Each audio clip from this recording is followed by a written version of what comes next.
Psst, psst, psst, psst, psst. Hello. You guys awake? Are you awake? Good morning. Hello. Hello, Zam, and Sugar Skull, and Sarax, and Gil. All of the cuties. And Lilin!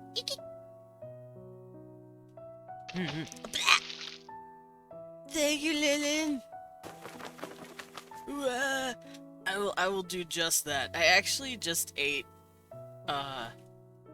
breakfast, because Weewon is a sweetie pie and made us a food. Oh, I thought I heard my cat. Anyway, Gil grabs on first. And thank you for the pet. Hello, Dread. Welcome in. Yeah, we had a foom! It was fucking yummy. But I do need to stretch. And get a sip, because I haven't had a drink yet. Oh, there we go. Guess what day it is, guys? Guess what day it is? It's Worldbuilding Wednesdays. What kind of food? Like mac and cheese, but like a yummy chili mac and cheese. It's very delicious. It's like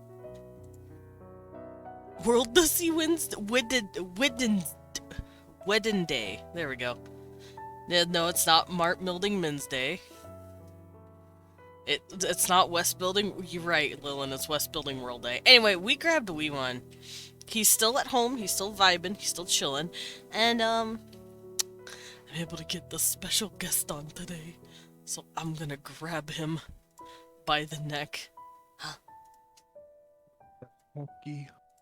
Wee What is happening? What is going on? Why am I here? Hold on. I'll take the blindfold off in a second. Anyone can hear me? Dial 1, 2, 3, help. It's okay. It's okay. Shh, shh, shh, shh, shh, shh. Everything's okay. You could at least not tie me this way. It's bullshit. No, it's fine. Lindo says there's no help here, and I agree. God damn it. Lindo, you're my MVP on my Pokemon team. Why are you fucking with me? On stream for free? Yeah. I see. I have been hate crimed. You're fucking small. So fucking fight me. And then I just snap the fucking ropes by flexing. Yeah. Oh. Promise? I let it happen. Oh, okay. I let it happen for the bit. Haha, yeah, teehee, so... Yes, I fuck with everyone, says Lindo. Fair. Yes, it's Weewon Building Wednesdays. Weewon. And his bear roars. Oh, let me... Funny when I let that shit rip around my students. It's hilarious. There we go. I found my booster seat. Also, hashtag bear roar. Ah! Look at all the emotes. Also here, is this what you wanted? No. Twitch chat only wants one thing, and it's fucking disgusting. Little hands.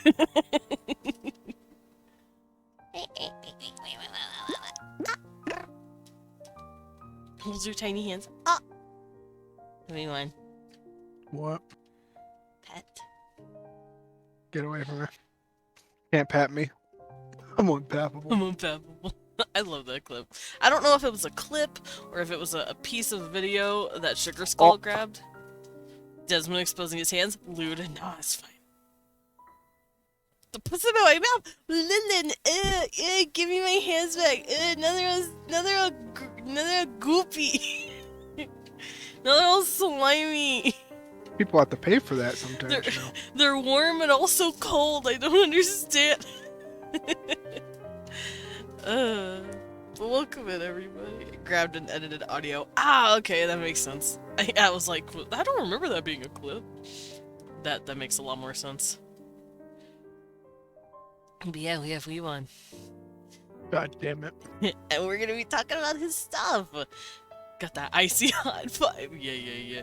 I might walk away a couple times to stretch mini, but It's perfectly fine. I understand. A terraforming friend? Yes, I'm terraforming. More like terrifying. But I'm good. Welcome in, Pinguino. We are here to talk about worlds. Specifically, Leon's worlds. He... just like me, this man has been crafting worlds since he was nigh but a young babby. Babby. Thank you for the pet. Oh, Eureka! Welcome in! I hope I'm saying that correctly. Eureka? You're right. One of the two. But welcome in and thank you for the pet. Baby bear. Yeah, back when he was baby bear. Came out, slaying monsters and writing shit. You did. So for 1,000 years, yes. We're not that old, Lindo. Yeah, we could be that old. I'm not that old. And you're younger than me, so... Yep, it's right. Wait, which one? I said two. I'm assuming Eurite is right. Eurita. Kind of like Hecate. Oh, bear cub holding an axe 20 times the size. Oh! Bonk. Nobody listen. A little baby wee one holding a giant axe going, I wanna fight! That's so cute. The pin is mightier than the sword, so Leon has to swing his sword twice as hard. Pen sword. Yeah. Or he makes a giant pen sword. But yeah, he's also been little baby world building since he could think. And as just like me, we also both went, hey, this first world that we made is pretty cool, but it's also really fucking fleshed out to the point where I can't do anything else with it. Yeah. I could keep going through it and seeing it in a linear time of events, but I don't know. There's only so far you can go into a world before it starts changing to a point where you're like, okay, I'm done. True. It's like playing a Minecraft world. There's only so much time. There's only so... What's the term here? There's only so much you can do in that Minecraft world that you booted up before you just go, okay, and then you leave it abandoned. Because that's what it feels like to me, at least, with my other world. Granted, I don't think I abandoned it so much as I just... You abandoned it. It outgrew me and I outgrew it. Because the person that made that world was over... It was almost 20 years ago now. Doesn't went out for world building milk. Damn it. Okay, milk. my first world, I'm gonna go out for milk. Be right back. Starts a second family. Goes one town over, starts a second family. It's 1920, so no one knows where the fuck you are. That's how it was back then. That's how it was. You just walk out, go to one town over, no one knew who the fuck you were. Yep. God, life was crazy back then. Nowadays, you can't even fucking go across country without everyone knowing exactly who you are, the exact size of your shoes, and how much milk you drink in the morning. How much milk do you drink in the morning, baby? About half a gallon. Gil said one town over? That's generous. Yeah, like you could literally move like 3 blocks and then, how's it going, neighbor? How's it going? Yeah, no one would, literally no one. That's so much milk. Yeah, thank you, Lilin. Anyway. The man likes his milk. So, what are we doing here? What's the plan? Well, I was getting to that. But, Myself. a couple of years ago, actually, no, it was, I want to say about a year now. It's been about a year, maybe 2 at most, that we both kind of went, hey, I want to make my own world. So, I'm very familiar with his first world that he made. But I know next to nothing about this new one he's making. And I wanted to grab him and be like, hey, Bippy, do you want to tell me cool stuff about your new world, please? I can't tell you too much, because you're already still doing stuff in it. So I can't, like, spill the big secrets. Well, no, I don't want you to tell me plot points, but I do want to know about, like, different races as well as some of their cultural stuff. He's got to drink that much to grow up into a big, strong bear. That's the milk burp. No, it's not. That was a regular burp. Same crit world. Yeah, I see. I'm not allowed to know. Oh, okay, While you're darling. explaining stuff, I'm gonna get Yes. Of course, of course. Wait. Oh. He's so cute. He's so cute. But yeah, we're gonna be exploring his world. So, let me make sure my tablet's working this time. Teehee. I don't want to have to unplug it and plug it back in 5,000 times. I'm gonna have to plug it in. I'm gonna have to plug it out and plug it back in over and over again, aren't I? Ugh. I hate this. I absolutely hate this. I don't know why it's been acting up. I should probably learn to just do it when I turn on my computer.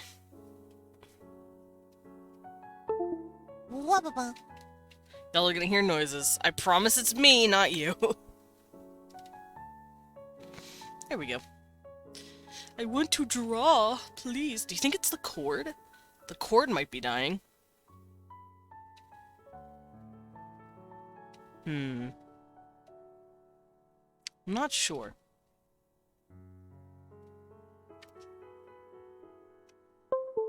Okay. Something unplugged. Oh wait, it's just us. Yeah, it's me. It's just me, don't worry.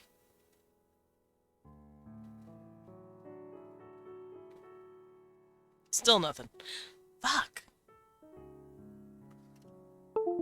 You're gonna keep hearing that until it works. Because I refuse. I absolutely refuse.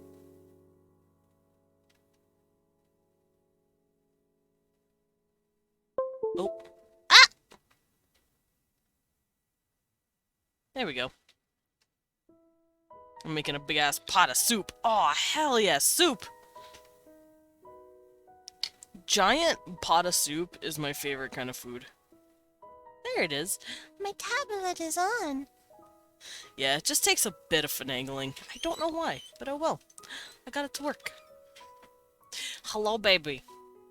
Weebon is back with his ice.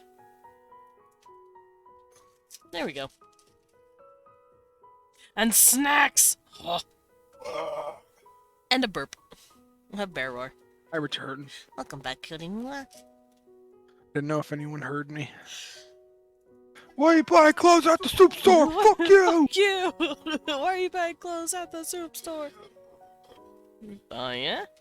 I'm fucking not having a great time right now. What happened? I think I'm slowly dying. Right. 1 second at a time. No. Just like everyone else. Channeling my inner tavern lady for the soup. Hell yeah. Oh, Koishi rated it a 7 out of 10. I will have to bump that number up. That's some bullshit. You're like, what the fuck? Well, now I gotta do better. Good soup. Yeah. Soup. Thank you, oops. Alright, so we're gonna go out of just chatting, and we're gonna turn it into art. More like fart. You're a fart. There we go. Wow. Damn, Gil gave it an 8. Nice. Alright, so we're gonna hop over here. Hello. There we go. Art time! Yes. So... Let's open a new little thing here. So, thank you for the pat. Oh, hi, Yogurt. Welcome in. It's a nice name. Yogurt day. Yeah, my homie Yogurt. So, give me a little taste of your world here. What's it called? What's it about? It's Vandal. And this is how it's spelled. I'll send it to you. Wait, no, you know. You know it. It's Vandal. Let me write it better.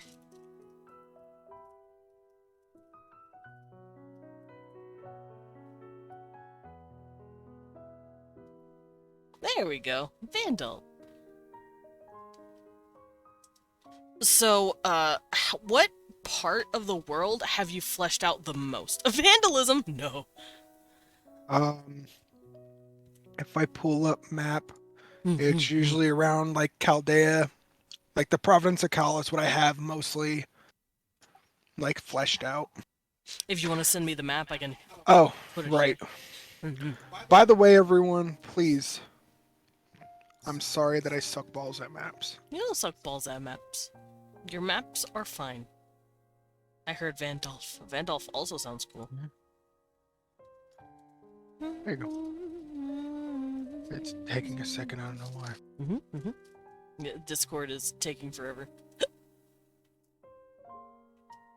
That's a big ass map.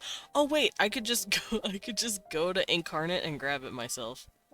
Well, We share, you didn't. but you didn't.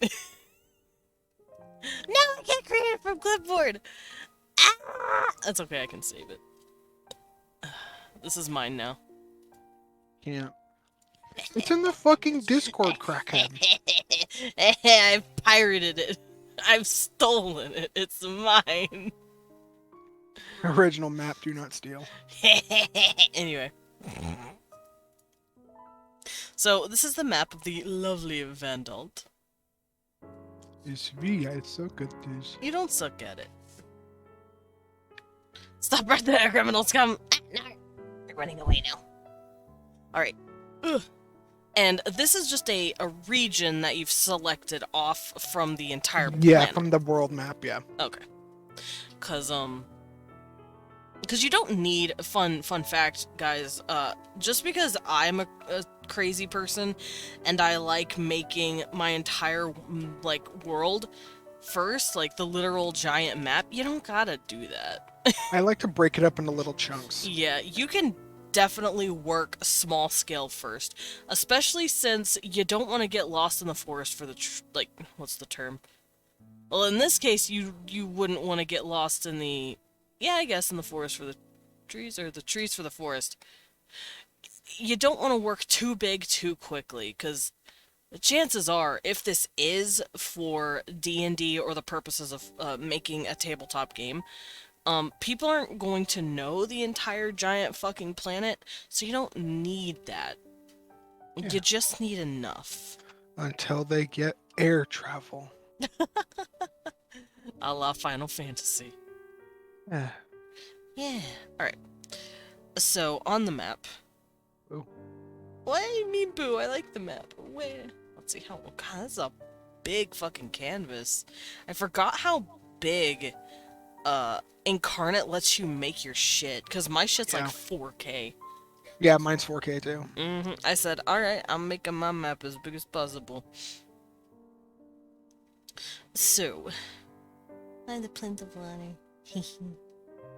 Alright, so I know that this area is the human kingdoms. Let me get this on a new layer. I'm Holman Kingdoms, yeah. Yeah, the Homans. Holmans. So this region is Holman territory. This region is Dwarvish. Yeah.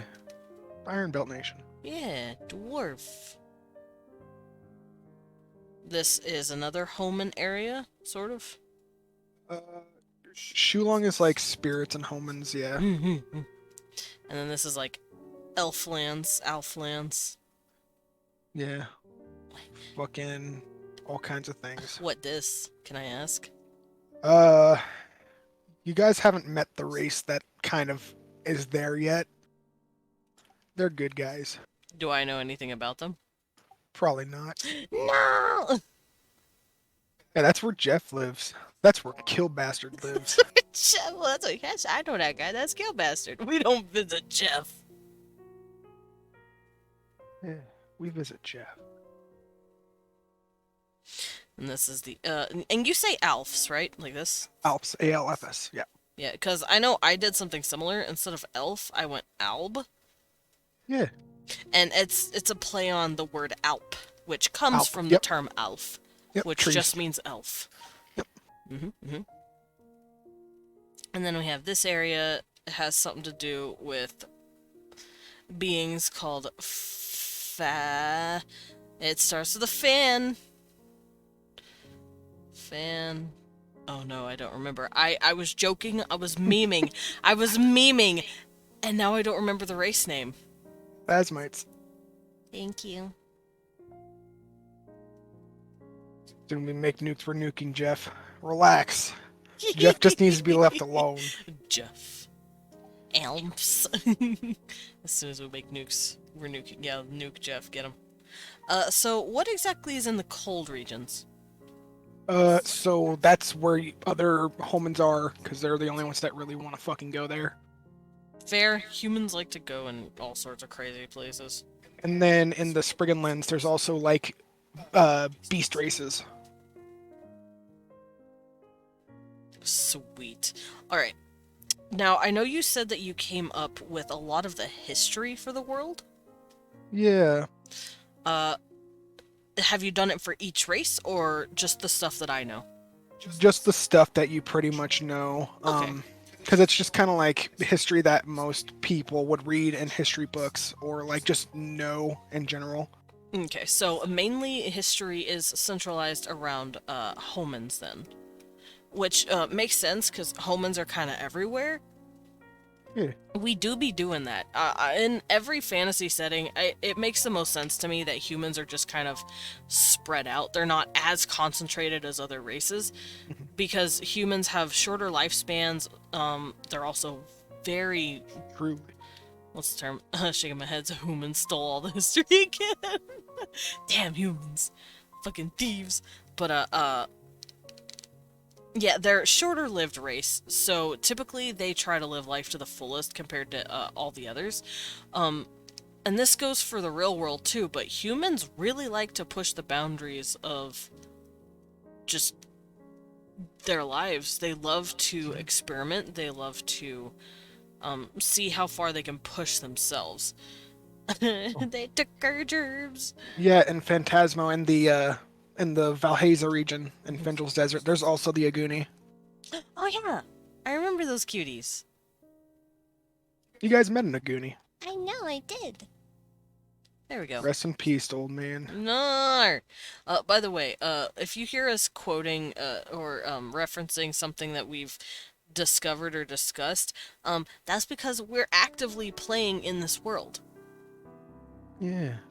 Mm-hmm. But yeah, I like the idea of homins being literally everywhere. And homins are just, they're humans, but they're called homins here. And the reason, do you want me to go into the reason why they're called homins? If you want to, I think it's cute. So, before everything's happening now, Vandal didn't have humans, like a humanoid race. Mm-hmm. So the homins actually came from a fucking dying planet, and they basically crashed here. And they started setting up, like, different places to actually live. And the whole reason, so Vandal before humans didn't have, like, you know, big cities. It didn't have magic, and it didn't have, like, advanced smithing, like, you know, smithing techniques. Yeah. They kind of brought that in, and then the different nations just kind of took each of those lessons, like, and, like, kind of put their own spin on it. Mm-hmm. Like, the Iron Belt nation took all the, like, smithing stuff and kind of made it their own. Mm-hmm. The Sprigganlands kind of, like, Adamantale has their own branch of blood magic. Tartaron has shadow magic. Everyone kind of took their, like, the teachings of the homins, whilst, you know, they also shared, like, resources and stuff to how to, like, you know, survive on this new planet. So yeah, they're called homins because this is their home. Cute. Yeah, now, how long ago would you say that happened? Fucking thousands of years ago. Give me a ballpark range. I want to say, like, 2,000... between 2,000 and 3,000 years ago-ish. Oh, that is a long time. Yeah. So, oh. My pen is so fat. There we go. So, homins crash land. Did they physically come down, or did they come through, like, a magic portal? No, they physically came down from outer space. They crashed somewhere else that you cannot see here because it's not on this map. Will we ever learn that? Yeah. Because, I mean, you and Annalise are both humans. That's true. I'm playing a baby boy. I'm playing a dude named Alistair. Alistair. He's just another OC that I revamped for it, but he's a good boy. Here, I'm going to send you the pixel art I made Gee. of your guys' characters. Oh, yeah, we want likes making pixel art and it's very cute. But how long ago did you say Hobbits crashed? About 2000-ish. 2,000 years ago? About. Fuck, I want to say maybe like 1800 years ago. Mhm. About. Now, let's see here. I sent you the pixel art of your characters. Thank you. You're welcome. The babies. Double baby. Babies. That's Annalise. As Annalise, and this is my baby boy, Alistair. And we made these cute little pixels. It's precious. I love him. Look at him. Yeah. I pet them. Oh. Blah! Thank you, Lily, for the water. That go. Yeah, babies. And thank you for the stretchy. Hello, Lily. Oh, is your neck okay? Oh, that was your ankle. Oh. He popped something, and it sounded crunchy. Hi. Alrighty. So, are there other races in here, or are these it? So humans. We got dwarves. humans, elves, dwarves. You said Shulong has some sort of spirits? Yeah, they have a spirit race. Oh. And then we have... They basically they inhibit puppets and other instruments like that. We got fucking puppet race? Yeah. Hold up, I want one. You haven't seen it yet. I want one. Me making new OCs as we speak. Help. I'll just call them spirits for now. We'll just keep that there. Go for it. And then we have the beast races. Yeah. Which I know a bit about those guys, but I only really know about the satyrs. You know about the satyrs, and you know about... What terminology did I use for...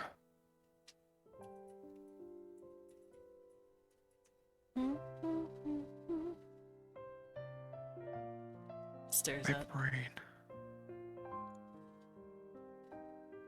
My brain is shitting the bed. No, You're you're gonna have to okay. come back to me. Okay. I'm on fucking pain meds. This is a bit much. I'm so sorry. But okay, in that case, beast races is just a general term for humanoid beings that have animal qualities. Right? Pretty much, yeah. Okay. And satyr is one of them. It's exactly what it sounds like. It's a race of people with horns and deer or goat ears, and then they have what's the term? Ungulite? Oh no. It's the one where they're standing on their toenail. Digitigrade. Digitigrade? Digitigrade. I don't know. Digitigrade is when they're on the balls of their feet. Yeah. I think it's oh no, I don't remember anymore. They got the hooves. We'll just use that term. They got the hooves. Didgeridoo. Didgeridoo. Yeah, that's what I said. But no, satyrs have the hooves. And the cute little goat tails. So that's just one example of, I'm sure, a handful of beast races. Yeah.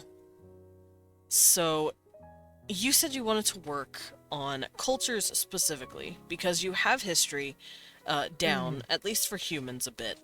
For the most part. Have you thought about what the world was like before humans, like for thousands of years? I know you said they didn't have magic or the same technology that humans brought in, Right. but do you have anything that you'd want to flesh out in that one, or do you want to start from the humans showing up point in time? Um, I guess we could. There wouldn't really be any need to do before because the races don't live that long, Okay, that's fair. so like no one would really know way back when. Got it, got it. I'm assuming you said they don't live that long, so do elves only live like, what, like a few hundred years compared to like what Yeah, they people normally live. think?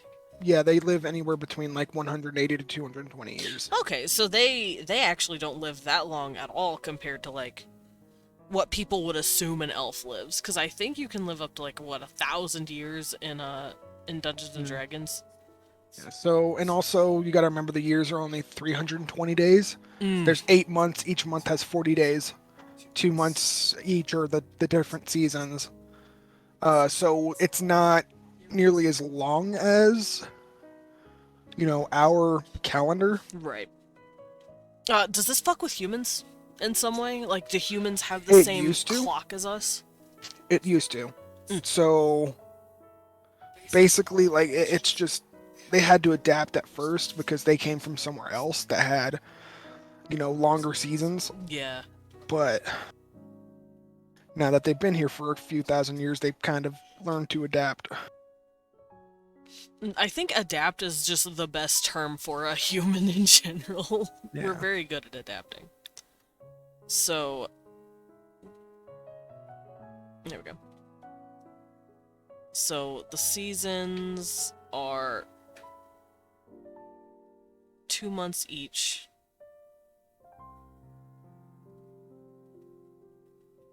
And the year, oh, The is year's 8 months. 320 days. Hello, Serax. Yes, Bear World. Is the Is him. Friggin' cutie.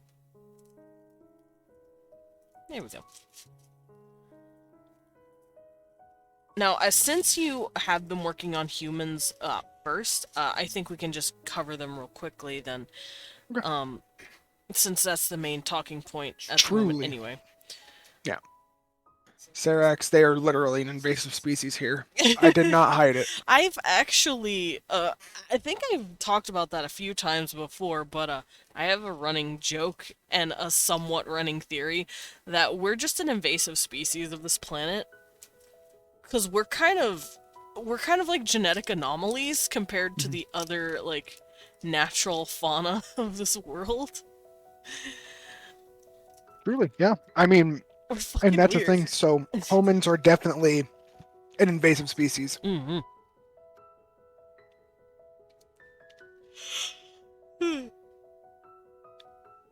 Oh, I do have a question. What's up? Whenever they came here, humans are an invasion even for other humans. True. True. But what was my question? Shit. Right. When they came down, they used like just a regular ass spaceship, right? There's a big old spaceship thing. Okay, so they had pretty good technology. Was it Oh, yeah. technology or was it magic that helped them propel across the space? It was magic. Okay, so instead of like what we do, they use some sort of a magical They didn't use system. science, no. They used magic to propel themselves through space. Nice.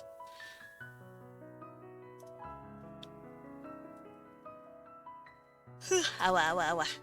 I keep yawning. But, so they used magic.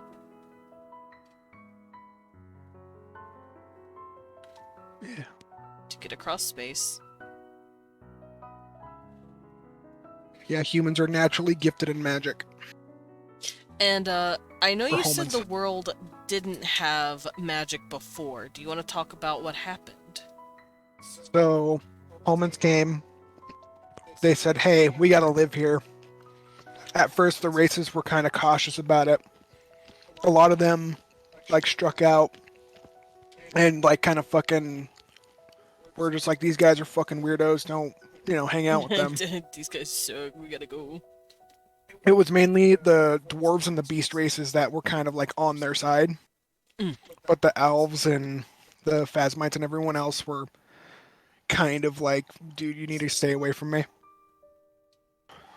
Uh, it's a little bit kind of like apparent, at least so far in your guys' like campaign that's happening, that a lot of beast races uh and like fucking dwarves and stuff, or at least like ones that are like raised by those kind of races, are Mhm. kind of like talking to your characters more often than others. Yeah.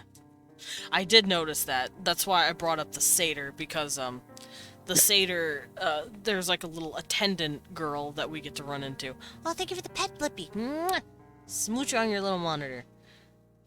Monitor smooch. Yeah, monitor smooch. But I do remember that. There's a cute little goat girl that hung out with our characters for a bit. My handwriting is slowly getting smaller. Look at that. Oh, goodness. Sleepy. Ah, iki. So the beast races and the dwarves were their first allies whenever they were getting set up.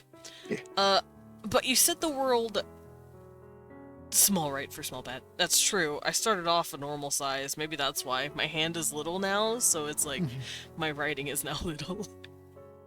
I would make a big world map now that I'm looking at it. If you want to. Do you want It's me just to hard. do you want me to help you? It's just hard to have all that. Because I like to compartmentalize it like this, Mm-hmm. so that I don't show you guys way too much and be like, what the fuck is No, happening you're here? good. I get that. But yeah. You could make the map.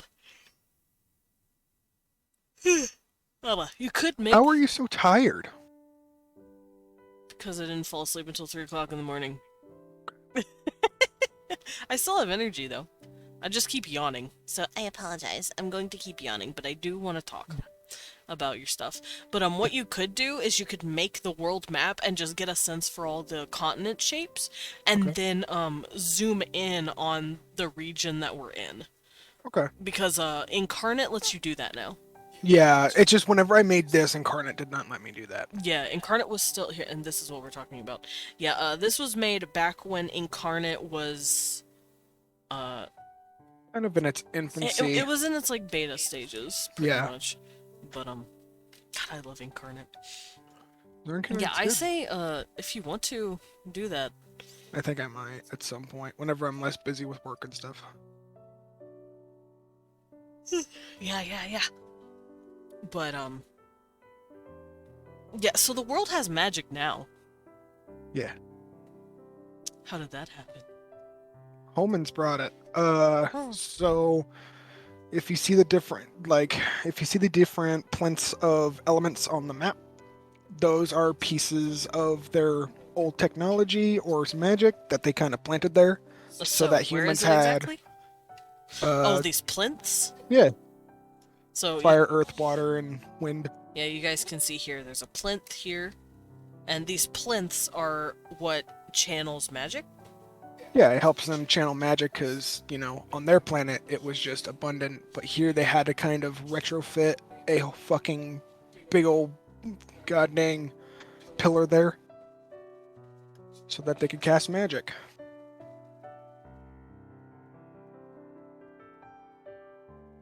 Well, how do you spell plinth? Teehee. Plinth. Yeah. There we go. So they bring magic to the world using these elemental plinths.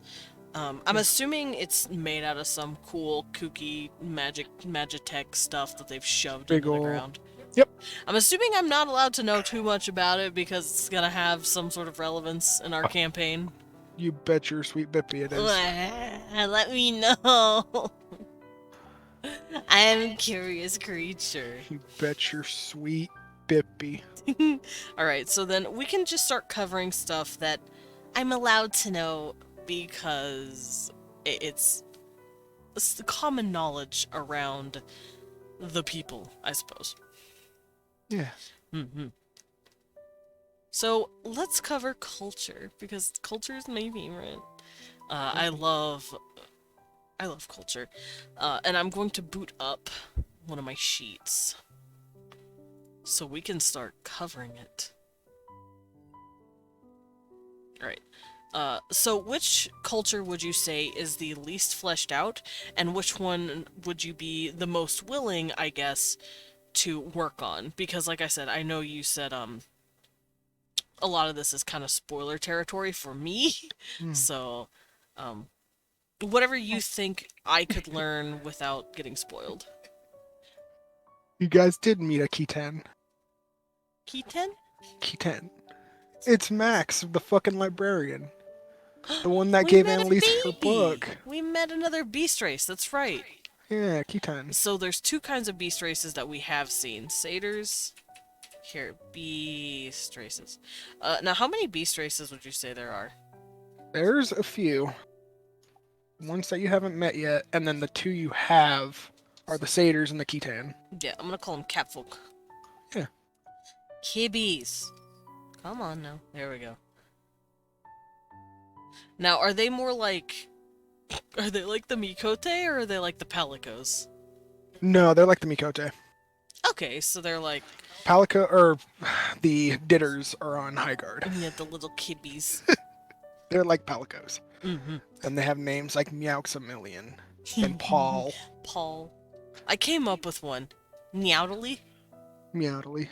Nyautily. Or Nyautily, that's what it was. It was Nyautily.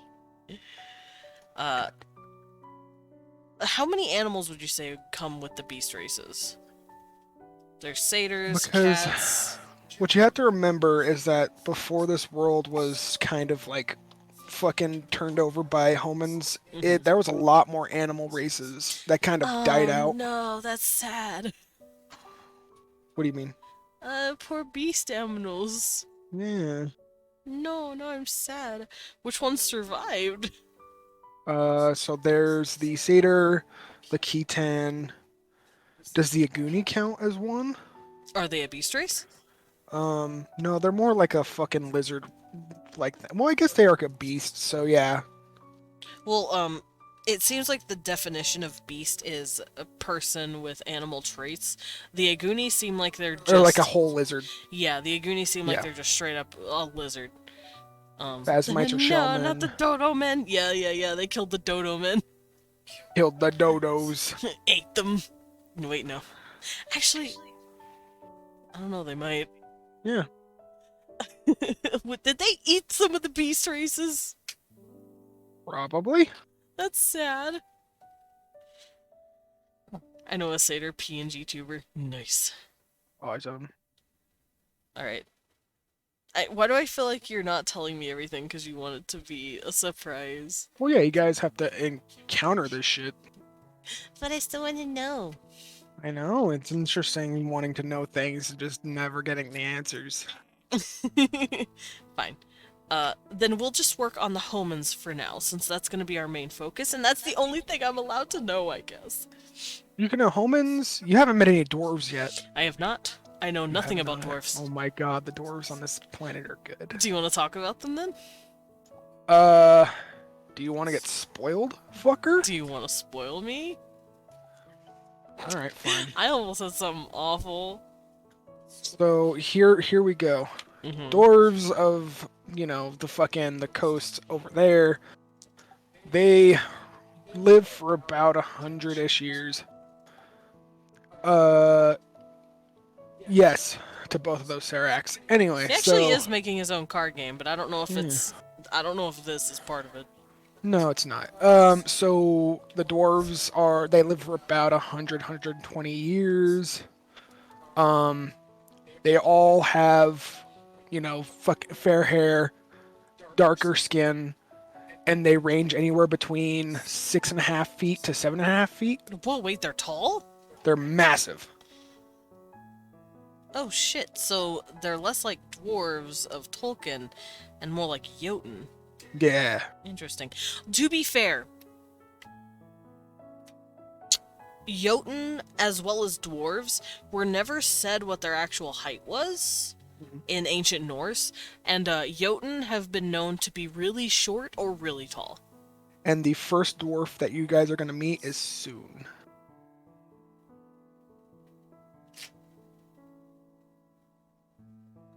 That's really cool.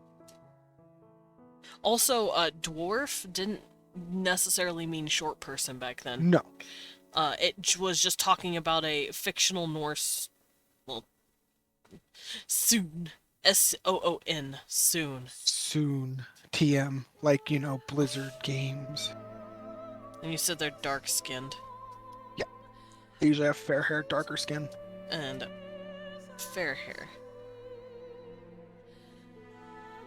There we go.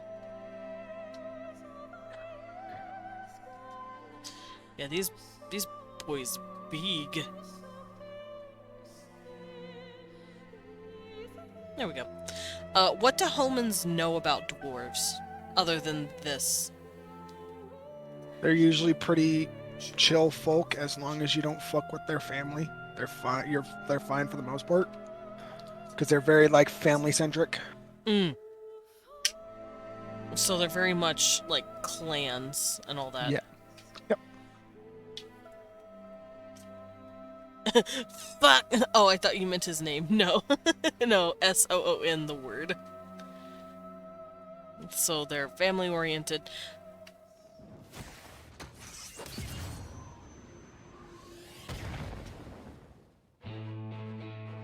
Yeah. Do they consider, like, their entire race their family? Like, because they're all protective of each other? Or is it just literal family ties? Family, so it's, it is familial ties, and then it's like found family. They're really kind of like protective of their own.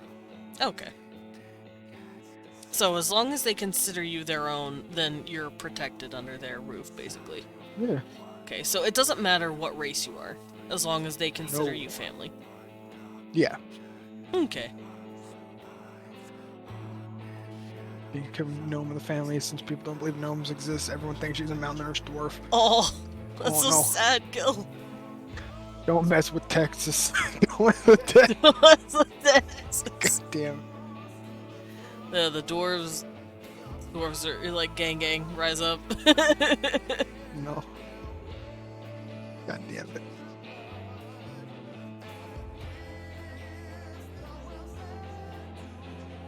So they're fiercely protective. Yeah. Do they also have beards in this? I hope so. They can, yes. It's not as like weird to see one without one, Mm-hmm. as in like fucking D&D or Tolkien. Yeah. They can have beards. It's not necessary. Depends on your like profession. So like, if you're a chef or like a blacksmith, you're probably gonna keep that shit short because you don't want it Alrighty. catching on fire. Yeah, but if you're like a miner or a laborer, you just let that shit fly.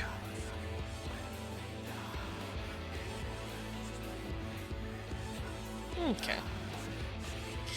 And are they like dwarves of stereotype where they do dig and live in mountains and stuff, or do they have like outside housing?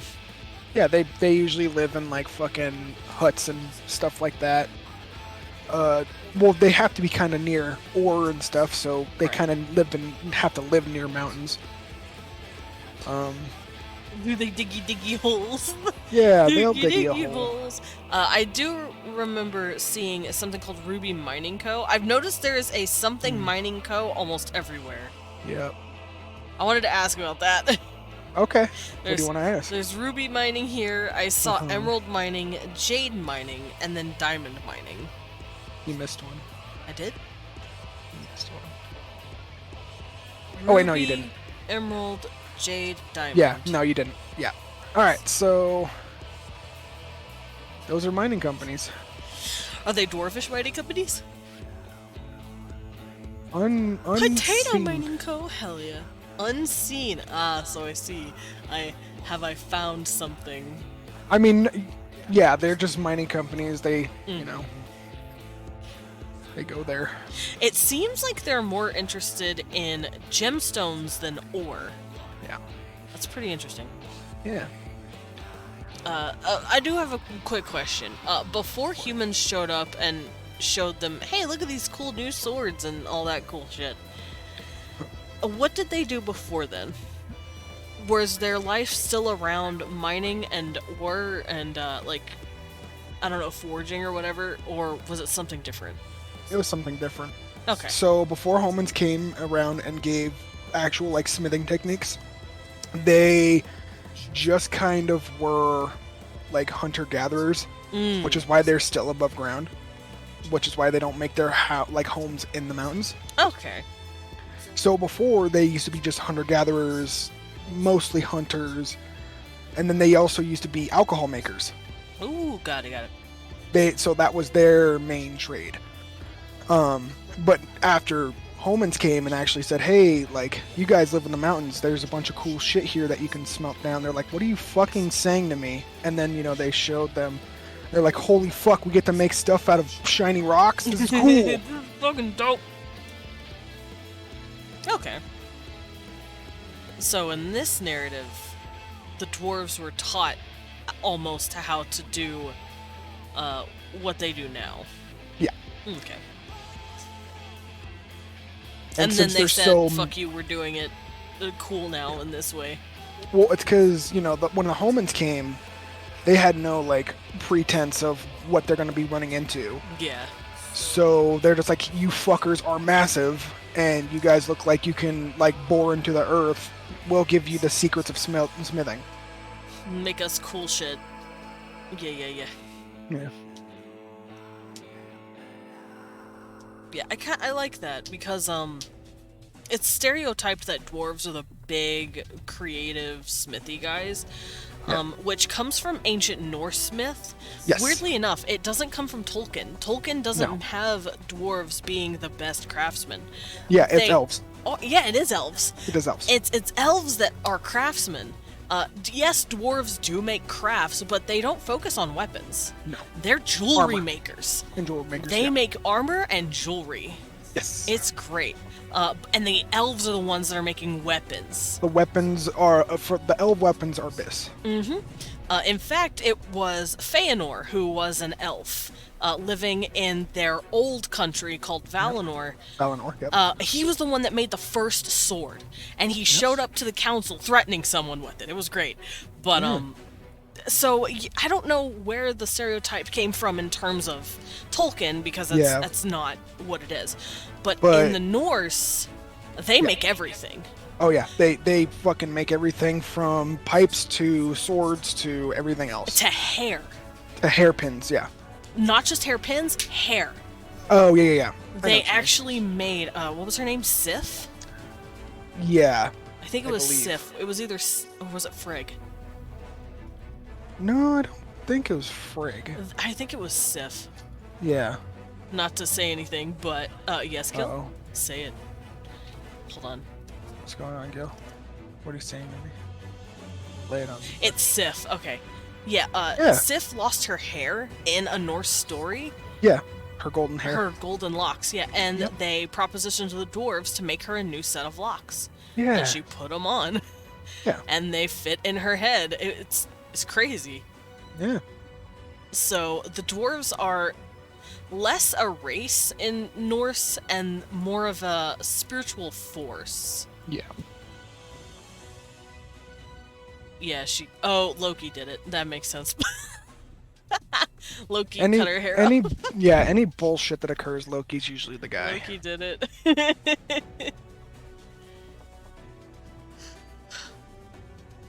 Little shitter. Anyway, alright. Back to the topic at hand. We're holding hands. Tolkien made the tall, blonde, long-living elves the best craftsmen. He did. Yep. He did. He sure did. A hole in your world appears. Where? Or was it you coming out?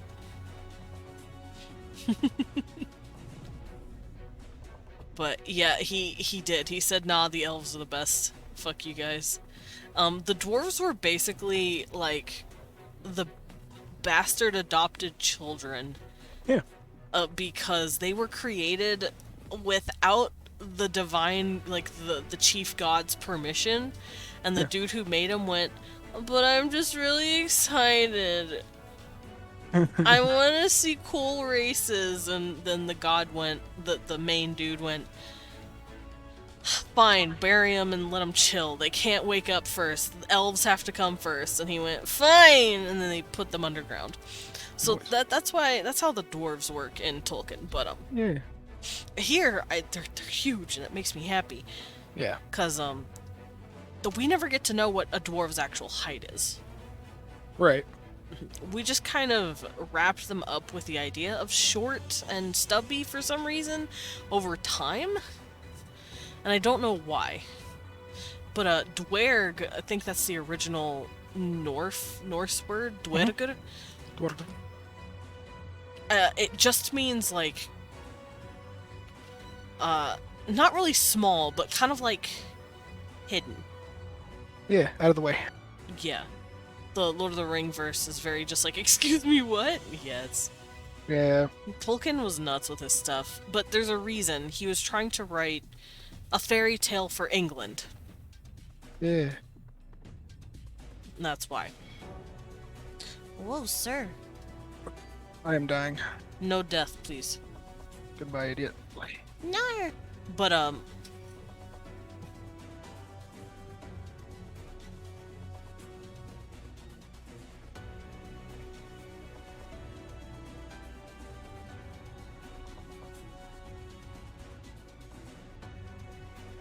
oh, so what's the world looking like?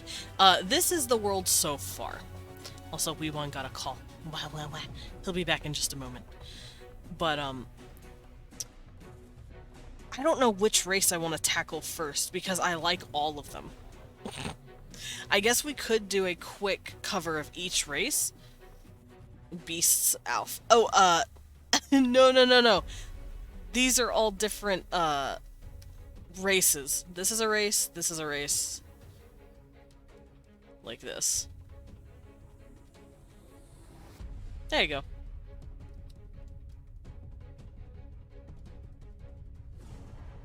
It's like that. These are two different words. The T is silent! No. Yeah, beasts are also beast races. They range from a handful of different animals. There we go. I had to turn down my music. But, yeah, I want to know what's here. He's being so cheeky, and I don't know what to ask, because I don't want to get spoiled, but I also want to know everything. Because I'm a cheeky little shit.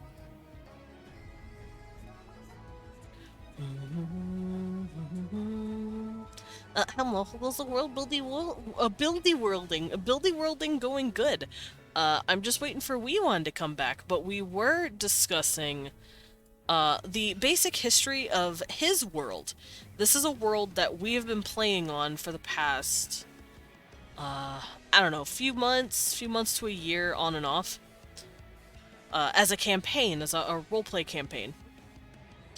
I guess I'm in the Beast Kingdom, then, unless I'm pulling my merchant shit again. Yeah, true. Oh, thank you for the pet win. Question, were the non-Homan races named by Homans after them? Oh, that is a good question. I'm gonna hold on to that for Wee1 when he gets back. But thank you for the pet, Loros. And yet, Loros, you would be considered a beast race. So would I, because I'm a humanoid, but I have animal-like traits, like my ears, my bat ears, as well as my little bat wings. Granted, you guys haven't seen my bat wings. That shit's tucked away because, I'm being respectful. Who are the Aguni and the Phasmites? Oh, I can answer that. I can give you a quick synopsis at least, and then I can let Leon explain in full detail if he wishes. But the Aguni are like a reptile race. They're really cool. They look like, not Nagas, they look like anthropomorphic lizards. And they're snake-like. They're really cool. And I love them. They're very cool. As the Phasmites, however, they're the most mysterious motherfuckers out here, because I know next to nothing about them. Wee1 has a question for you. Wewin has question, but we can discuss the Phasmites in a minute. But Lilin asks, Fuck. were the non-Homan races named by Homans after their mythological creatures? Yes, they are. They are like the Aguni was named after a animal that they had on their planet. Mm-hmm. The dwarves are named after something in their religious sect. Spirits is all they could do to explain something. Phasmites named themselves. Okay, so the Phasmites said, no, we're different. The beast races, they kind of had like an old spiritual name that they didn't really tell anyone. So the humans just kind of came up with something else So and the said, humans fuck just you. called them the beast races. Yeah. Because it's like fucking. They're just like, hey, what are you guys called? Oh, we can't say that because it's spiritual and important to us. Then fuck you, you're a Khitan. Shut up.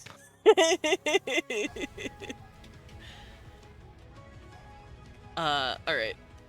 That's funny as fuck. Lilith says, so humans looked at these 7-foot tall miners and were like, weird ass dwarves, but okay. True. If that's the case, does that mean, Homan's concept of dwarves were different? So they just kind of retrofitted. At least that's what fucking legend would say. They just kind of retrofitted these terms to these different races. Got it. Even if it wholly fit. Yeah, so they're like, listen, we want to call something a dwarf, but we don't have an actual spot for it. Fuck it, you guys will do. Yeah. That's funny. You're dwarves. We're what? You're dwarves. Sure. Fine, I guess. It's funny. Leave it to humans. Do They that were dumb shit. Yeah, they were basically like the beerkin, but then they just got turned into dwarves. Yeah. It's funny as fuck. Oh, right. Loros was asking who are the Aguni and the Phasmites. I gave a quick synopsis of the Aguni, but I didn't say too much because I don't know a whole lot. And I haven't even said anything about the Phasmites yet, so if you want to talk about the Aguni first. Okay, so the Aguni are a lizard race that usually prefers more warm or temperate climates. Mm-hmm. Like you would probably never see an Aguni down there in Cagsmeld or below, or even in Shulong. That shit's too cold. So they are basically like holy lizard creatures. They live in Death Valley only.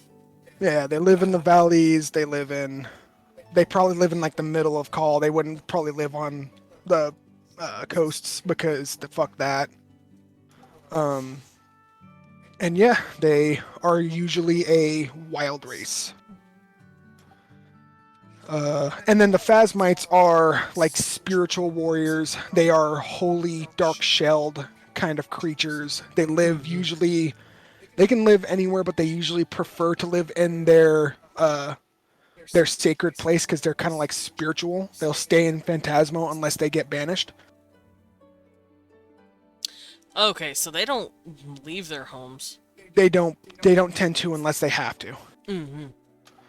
They're very hermetic. Pulls out the bard breeding table. Oh, Oh, you will no. soon. Oh no. Oh, Isn't no. that what you call the monster encyclopedia? No. You put that shit away. And then, okay, so what was it saying?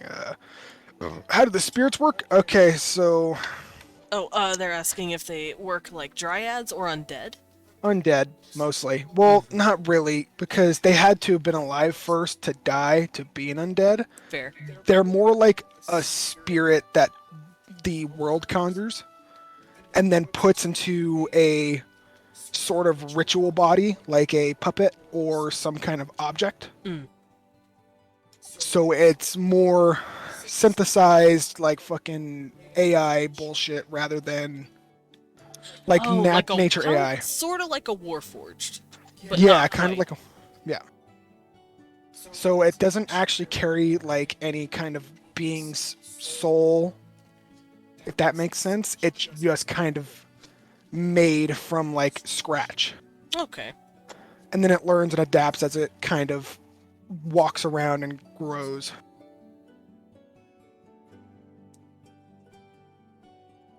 Okay. And that's in Shulong. That is usually in Shulong because the Sprigganlins would never do shit like that. They like their shadows and their subterfuge and their stealth. Mm-hmm. My Rune Knight's beating in here then. Got it. Yeah, yeah, yeah. You got some good soup. Good. Zoop. I like soup. Soup yummy. Me, who's a part of my D&D campaign. Elves are elves, right? Yes. Pretty much. If you want to talk a bit about the elves as well. So the elves are usually people that don't like anyone else. They kind of stay in their own like little fucking areas. They especially don't like humans much because I don't know. History says that it's because they bastardize like the nature of the world, which is absolutely true. I mean, they're not wrong. But to be fair, they're benefiting from it. Yeah, I mean it's all upside. Because they learn magic from humans, and then they're like, "Well, we're gonna do better magic, idiot." 5-head strategy. We're gonna take your stupid strat, and then we're gonna use it for ourselves. It's ours now. Don't steal. Yeah, forehead. Yeah. Sorry, I'm writing down all the races. All right.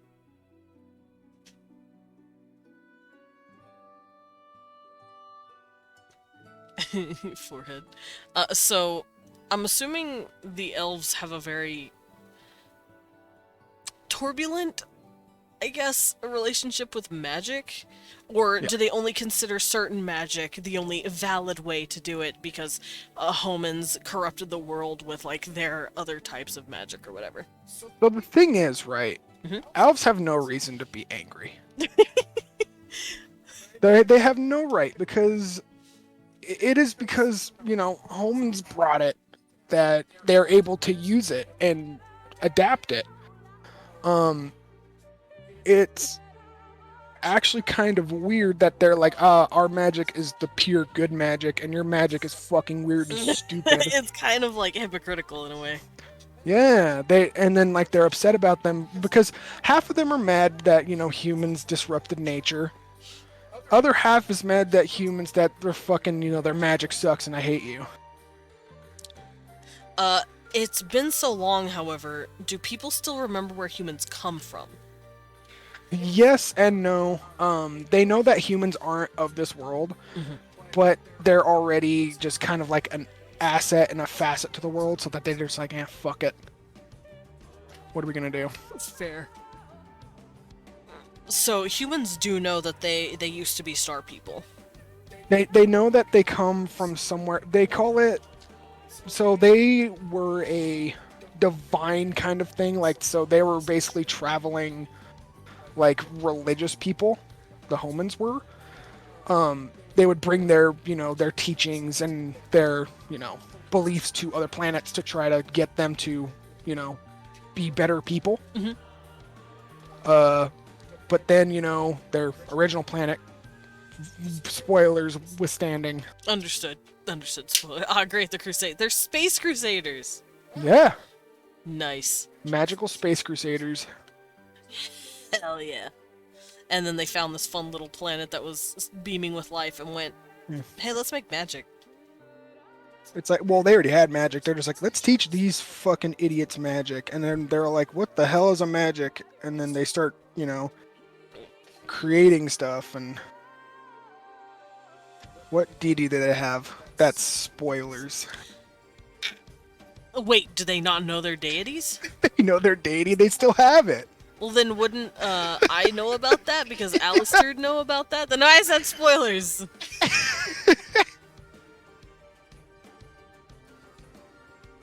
I'm gonna fight you. Yeah, it's Valda. Valda? Valda. Valda. Like, this? VALDA.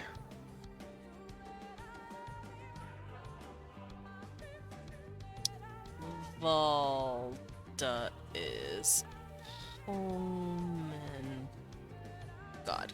So it's been 2,000 years. Valda's probably not the main player for humans anymore.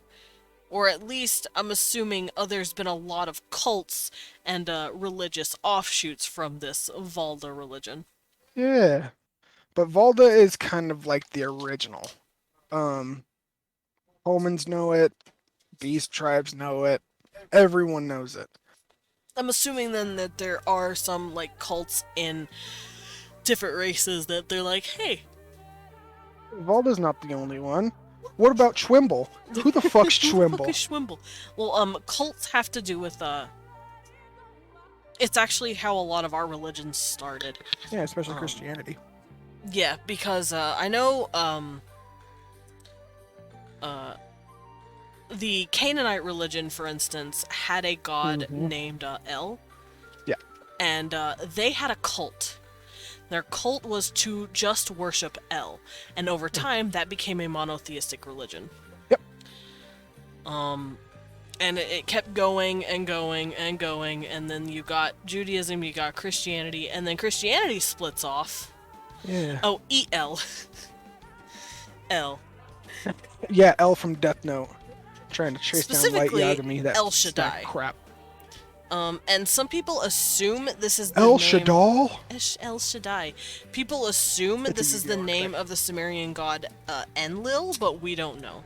It's just the Canaanite religion.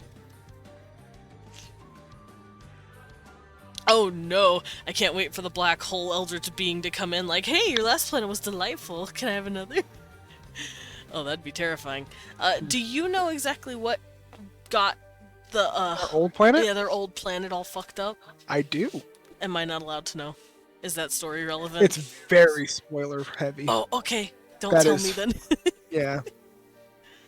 So, how prominent is Valda nowadays? Because it has been 2,000 years. Very.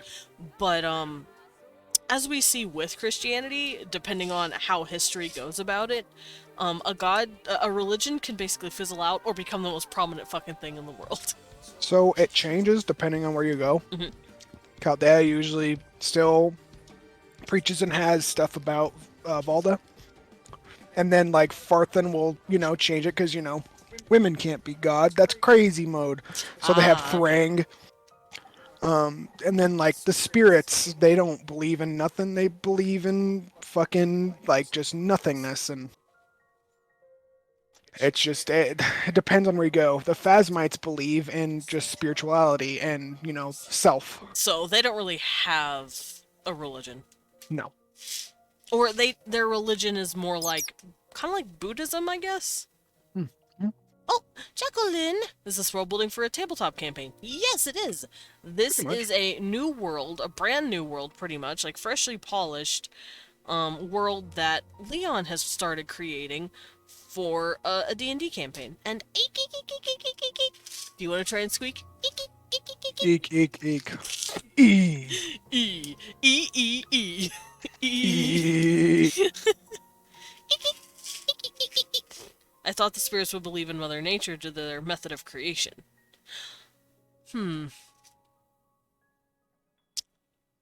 you don't necessarily need to believe in a concept of a Mother Nature. Because you could just think of nature as like a giant force. Yeah. EA Sports. What a shame. I need in on this, but I know I don't got the time. Oh. Yeah, the spirits would definitely, like, they would cherish something called the world soul, which is kind of where they come from. Because they don't really have, souls of their own. They just kind of get new ones made. Now, who created the first one? No one knows. They just were kind of there. Understood. Were they there when the humans showed up? Yes. Interesting. Do you think it was some sort of natural phenomenon that happened on accident and then they started, like, propagating? Or just, does anyone have theories on it? Or... Whatever happened so long ago. No one knows where the fuck they come from, but they're weird and creepy and no one likes them. Fair. Lillian said, I would think that spirits would be like divine entities. Bitch, that's us. Yeah, like, they are the ones that come from nothing. They created themselves as themselves, and they learn and grow and do all that. So they I don't think they'd consider themselves gods, but I definitely think they'd consider themselves little creators in a way. Yeah. Kind of like a 3D printer. for nice, cool little things. Of course. Oh, and just to write it down, how do they propagate? They're synthesized and go into different objects. Okay. Yeah, the Church of the 3D Printer.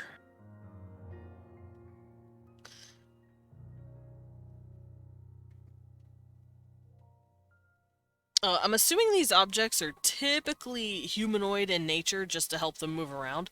But, a 3D printer, I like that comparison. Yeah, pretty much. Yeah. So, they do mostly take humanoid, forms if they're synthesized in a way where they have, like, sentience. Yeah, that was going to be my next question. Do all of them have sentience, or are some of them synthesized for the sole purpose of doing a task? Like a kind of like a computer Yeah. or what have you. Or like turning a light on. Like, So, sometimes there are very rudimentary ones, like, a candle. One of these spirit creatures can be like a candle where it will, light up if it hears something, or turning on water if you press something on it. Basically, like a fucking magic sink. But those aren't very common because in order to synthesize a soul, it takes a ton of energy, right. and people don't want to, waste their time on a magic sink. Also, why would you do that when you can just do it yourself with a spell or whatever? Yeah. It takes less energy to just conjure it yourself. Yeah, it really is just it's basically a flex if you have a magic sink. Understood.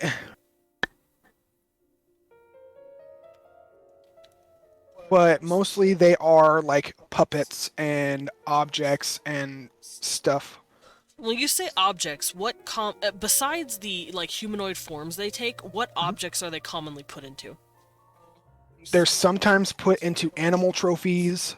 They're sometimes Ooh. put into like armor. They're sometimes put into weapons. They're sometimes put into like think animated weapons. Like they just kind of float around and attack stuff. Okay. Now, do they take a part of themselves to do this, or do they take it from whatever source they know they're from? Yeah, it's just like this world soul source thing. Okay. Yeah, so Rotom but realistic. And okay, Interesting. kobolds and goblins. Okay, so there is no goblins here. There's goblins. The goblins just goblins. Well, no, they're made out of like slime. Oh, Gelblins! Gelblins. Gelblins! I remember that! Gelblins! Yeah, that's your first fucking enemy you fought. Gelblins. Okay, so this man literally said, I'm gonna give you cute short stack honeys, but they're slime girls. Not quite that horny, but sure. Damn it! Let me be horny. Alright. Based. Yeah, a bunch of little Zams. But in goblin form, I'm assuming? Yeah, so they are basically like goblin form. That's like kind of what their base form is, but Gelblins are, yeah. Never let the art of Gelblins reach the light of day. The internet would not survive. Well, time to draw Gelblins. Oh god. Gamblins. Anyway, don't mind me. I'm gonna be drawing Gelblins. Uh-oh. You know what's Full coming. Kakarot. You know what's coming. It's gonna be all of y'all. Anyway, continue. Tell me more about the Gelblins. So the Gelblins are jelly goblins. That's cute. So do they look like standard goblins, or they have like the big ass bat ears? Yeah. I have to Google what regular goblins look like. Yeah, you're too Just used was to horny, your okay. floppers. Listen, goblins, they're cute. I get it. But yeah, I'm used to drawing goblins with like bunny ears. I have to remember what goblin ears actually look like. Yeah.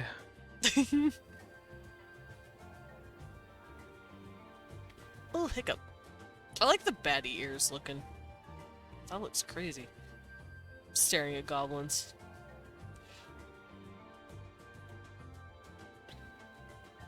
Yeah, their ears are like somewhat batty. But they're mostly just look like they're big, long, like elf ears, kind of.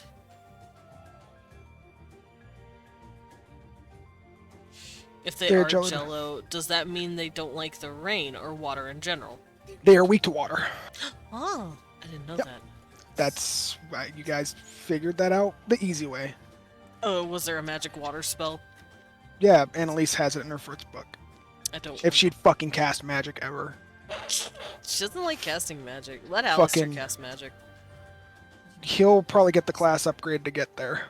Yeah, because if she's not doing it, he will.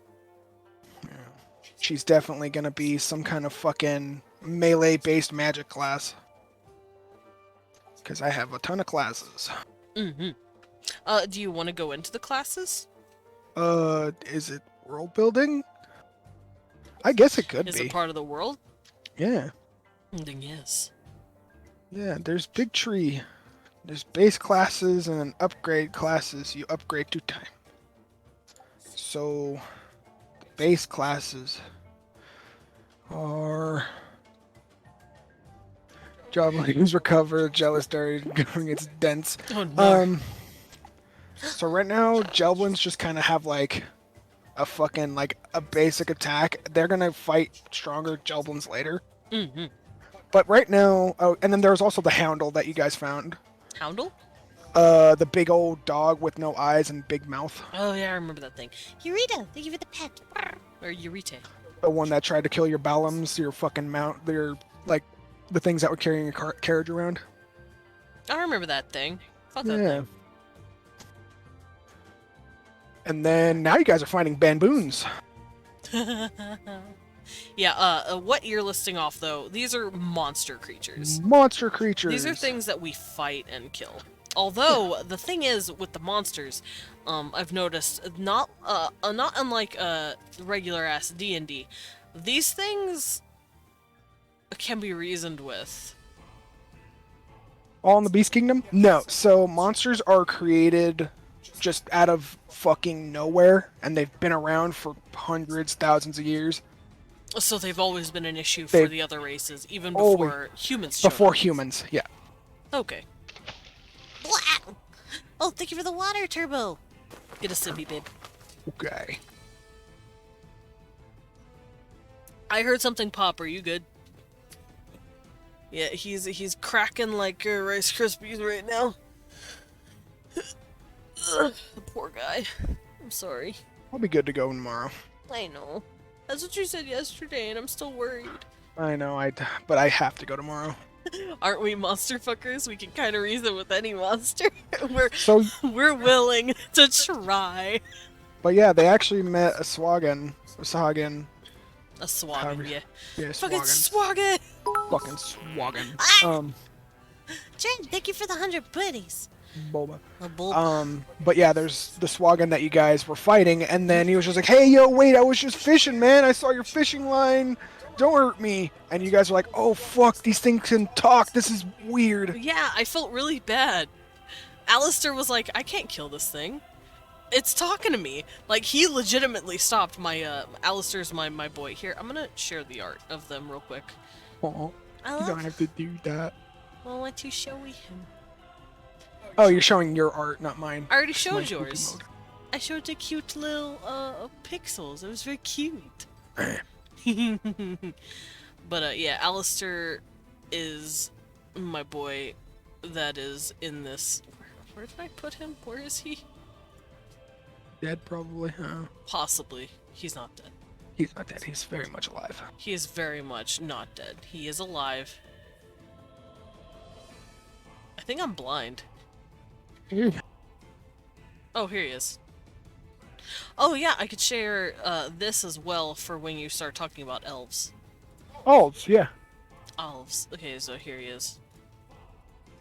That's Alistair Holdaford, He's sick of shit already. son of Gregory Holdaford and question mark. Question. Yeah, I don't get to know his mom. He doesn't know his own mom. That means I don't get to know her either. Alright, I just waited for it to be revealed. The local deity's still in the drawing phase for its planet and keeps having to restart its plans when more get exterminated by the invading species. I mean, as a canonical time-space traveler, I've seen many things and made friends with many monsters. Oh, are you I'm assuming you're talking about, something else. I see a man of felt baseness. Yeah, I want to make a cute slime girl. A member of the question mark. Holdaford. No, Holdaford and question mark is what you said, and Oh, Lilith, question mark. said question mark. Yeah. The noble house of question mark. Yeah. Just waited for it to be revealed. Local data is still. Oh wait, I just read that. Oh, it's because it was twice. Okay, that's fine. The more I hear about tabletops and D&D campaigns, the more I want to play. Yeah, Absolutely. It's absolutely fun. It's fun because even though I kind of came up with like a lot of the monsters and history and stuff, I'm still actively seeking kind of like fucking collaborative storytelling with everyone. Mm-hmm. Oh, hello Question there. mark. Rexy Duck, welcome in. Hello. Welcome to the Bat Cafe. Please take a seat and enjoy your stay. Lilin, your next D&D character is going to be question mark, and he's going to just ask everything as a question. No. Do I want to fight this guy? I think I want to fight this guy. I will question mark next then. Yeah, we're all going to question mark. And then right now, where we last left off, you guys are in the Holdot Forest. Yeah, we're over here. Yeah, because you guys started in Chaldea. Yeah. Our campaign has moved us this way. Yeah. Because we're trying to go to Harborton, and we have to go to Holdot first to do that. Yeah, you guys have 2 years to finish everything. You have 640 days. Wow, we got this. You got this. Mm-hmm. Get out of here, Alistair. Because you have until the Queen Adherent is 22. Yeah, and she's 20 currently. She just turned 20 yesterday. Yeah. It's your guys' first day out. You guys traveled the whole dot. There's forest. What's with the red island? Oh, you're talking about no.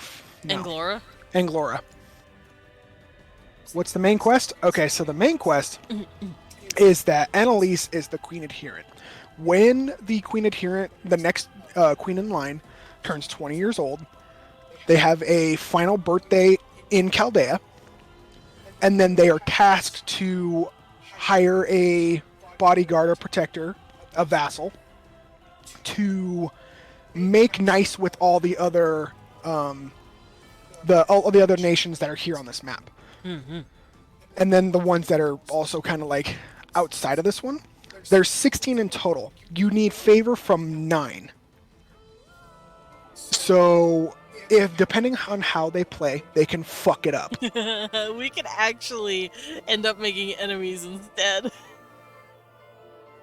So, the first place that they kind of were going to is Harborton, because it's so close.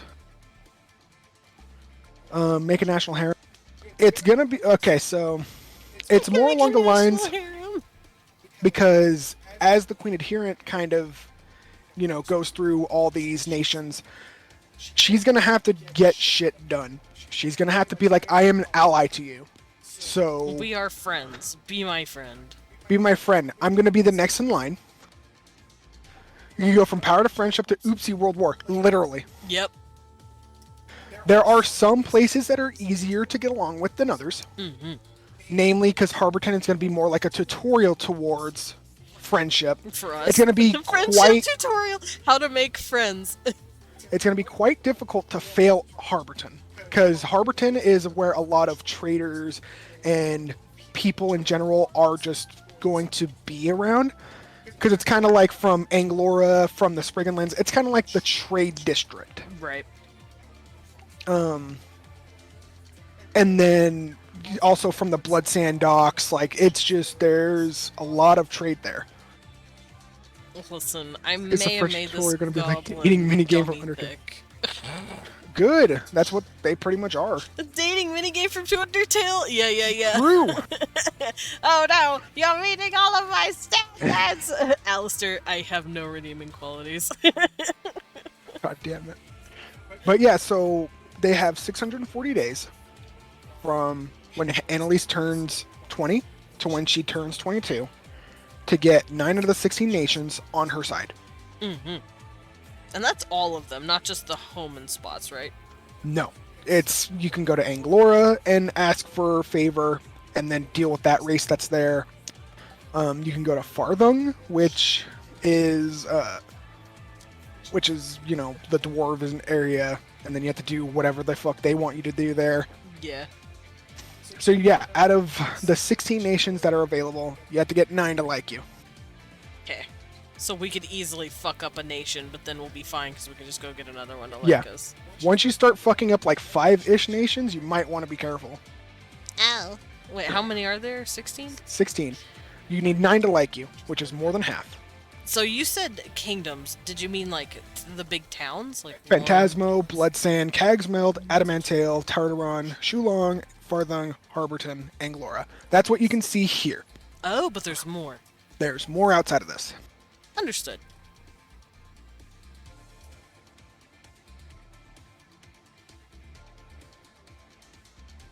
Three, 4, 5, 6, 7, 8. Yeah, we only see 8. 9 currently. Yep. 1, 2, 3, 4, 5, 6, 7, 8, 9. Yeah, we only see 9 capitals or 9 big cities that we could. Yep. Anglora. Oh no, we have to deal with Jeff. Oh no, we have to make a deal with Jeff. Yeah. Fucking. Keep fucking around, Lillian. Motherfucker's gonna be named Jeff. The king of Anglora. Please don't. Fucking Jeff. Do not, Jeff. The race that's there is really cool too. I'm gonna cry if we go there and the race there is called the Jeffites or some shit like that. No. I'm going to rush to Lilin and punch him gently. Who's Jeff? Jeff is a funny joke that Lilin started Yeah. that we are perpetuating. Fool's Gold reference. Fool's Gold reference? What's that period? Me want? No. Yeah, this is the joke that Jeff lives here. Fuck, we have to do with Jeff. Okay, so... Oh, how to fail the tutorial Tarask under the city Bonjour. Okay. Yeah. That's the Fool's Gold reference. Oh, got it. Yeah. I understood. Yeah, I don't know what the Fool's Gold reference That is what the reference. I don't know the reference, I'm sorry. My damn brain is thinking Jeff the Killer. Oh. I see. Alright, so, what culture would you want to work on today, though? I don't know. Well, which one would you think is more prevalent? Because I know you said we're coming from Chaldea to Holdot, and then from Holdot to Harborton. Yeah. Oh, I know what we could discuss, because I know that it's going to end up coming into play later anyway. What are the current relations with the kingdoms? Not Chaldea, but like, I guess what kind of alliances did the previous queen set up that the characters need to know and expect? So the Sprigganlands, fucking Eliza, which is Annalise's mother, she fucked up everything in the Sprigganlands. Did she? She fucked those up bad. That's why there is no like elves in Chaldea or in the province of Cal, like proper. She fucked that up bad. So you guys are kind of fucked. And I'm assuming that is common knowledge. Everyone knows she. Yeah, everyone knows she fucked it. Because whenever everyone comes together, the 16 nations come together, and they bring their representative, the one that dealt with the Queen Adherent, They give the exact reasons why she fucked up or why she did good. And then the Alps Chaldea. are like, she fucked up. Yeah, Chaldea. It's right here. K-A-L. Chaldea. Bring the previous queens ahead. The brigands. Actually, is she still alive? Yeah. Okay. She's the current queen. Mm-hmm. And she did this, like, what, 20-ish years ago? 20 years ago. 22 years ago. She's 42. Every 20 years, you get a new queen. Okay. Or at least a new queen representative who's gonna go around and try and fix this shit. Yeah. Because you can easily die on this trip and then have to get a new queen adherent. Oh, I see. So it's good if Annalise has sisters, is what I'm hearing. She doesn't. She only has one brother. So they put a lot of stock in the one kid, huh? Well, because Eliza can only have 2 kids. That's fair. What happens if Annalise dies? So we get another age of Eliza as queen. Oh no, would she have to go do it again? No. Okay. You get another age of Eliza as queen until she hits the next queen adherence. Like, so there's actually a point in history about 800 years ago called the Queenless 100 Years. Oh no. Which there was a queen adherent that died off the map that you can't see here. Right. She fell in a area. The next queen adherent tried, which was her younger sister. She also passed away. Fuck. And then the one after that didn't make it either. This happened 5 times. Oh god. Oh, I do a quick question before we go through that. Are these? Does that mean that Chaldea is a matriarchy? It is a matriarchy. Okay, so the queen is the one in charge, and she's the one that has to do relations. Yes. Okay. The king, quote unquote, is kind of a figurehead, which is why, you know, she is with Eliza is with fucking what's his name? Can't remember off the top of my head. I know he's a king. Aaron. Yeah. Aaron, okay. Yeah, Sugar Skull asked as well, something similar. Would the brother be able to marry a lady who would become queen? No. Okay, yeah, it You has have to to- be born of it. You have to be part of this queen adherency, like ritual. Okay. So you can't marry into it and be the queen, you have to be cannot. brought up to do it? No. And the reason why a queen is going to keep on having kids until she has a girl is because you need to continue the bloodline. What happens if they don't have a girl? I'm assuming, like, let's say Annalise does die. Would her brother have to take on the role as king, get married, and then if at the moment he has a daughter, she goes and does it at her 20th? No. So what happens is that Eliza will have one more term as queen for another 20 years. Right. And then after that, they will elect a new queen. Oh, so they just straight up get rid of the whole family. They're like, They- listen, you fucked up, get out. Yeah. It's like, well, your daughter wasn't cut to make it, so we don't want her leading our country. Okay. I fucking love that name. What a name. Sakusi the Susbusi Slayer. Oh no! Welcome in. So does the royal family keep a backup breeder in case the family... So that's exactly what is happening Uh-oh, to what the is current happening? family. A Tussie Bussy Slade. Thank you for the follow. Sakusi and a Tussie. Welcome to the Bat Cafe. What are we missing? Please, I don't know. Please find a seat and enjoy your stay. Why do I feel like they know each other? This was planned, understood. Absolutely. Okay. This was a master plan, and I applaud My you. bones were either going, okay, they know each other and they're coming in and hanging out, or I'm getting bot followed by someone with really good username. Yeah. Atussi's my fiance. Okay. Welcome in. Welcoming you two. Please have a seat and enjoy a cup of coffee or tea, and have a dessert baked fresh from this lovely bear. Yeah, But, I made him this morning.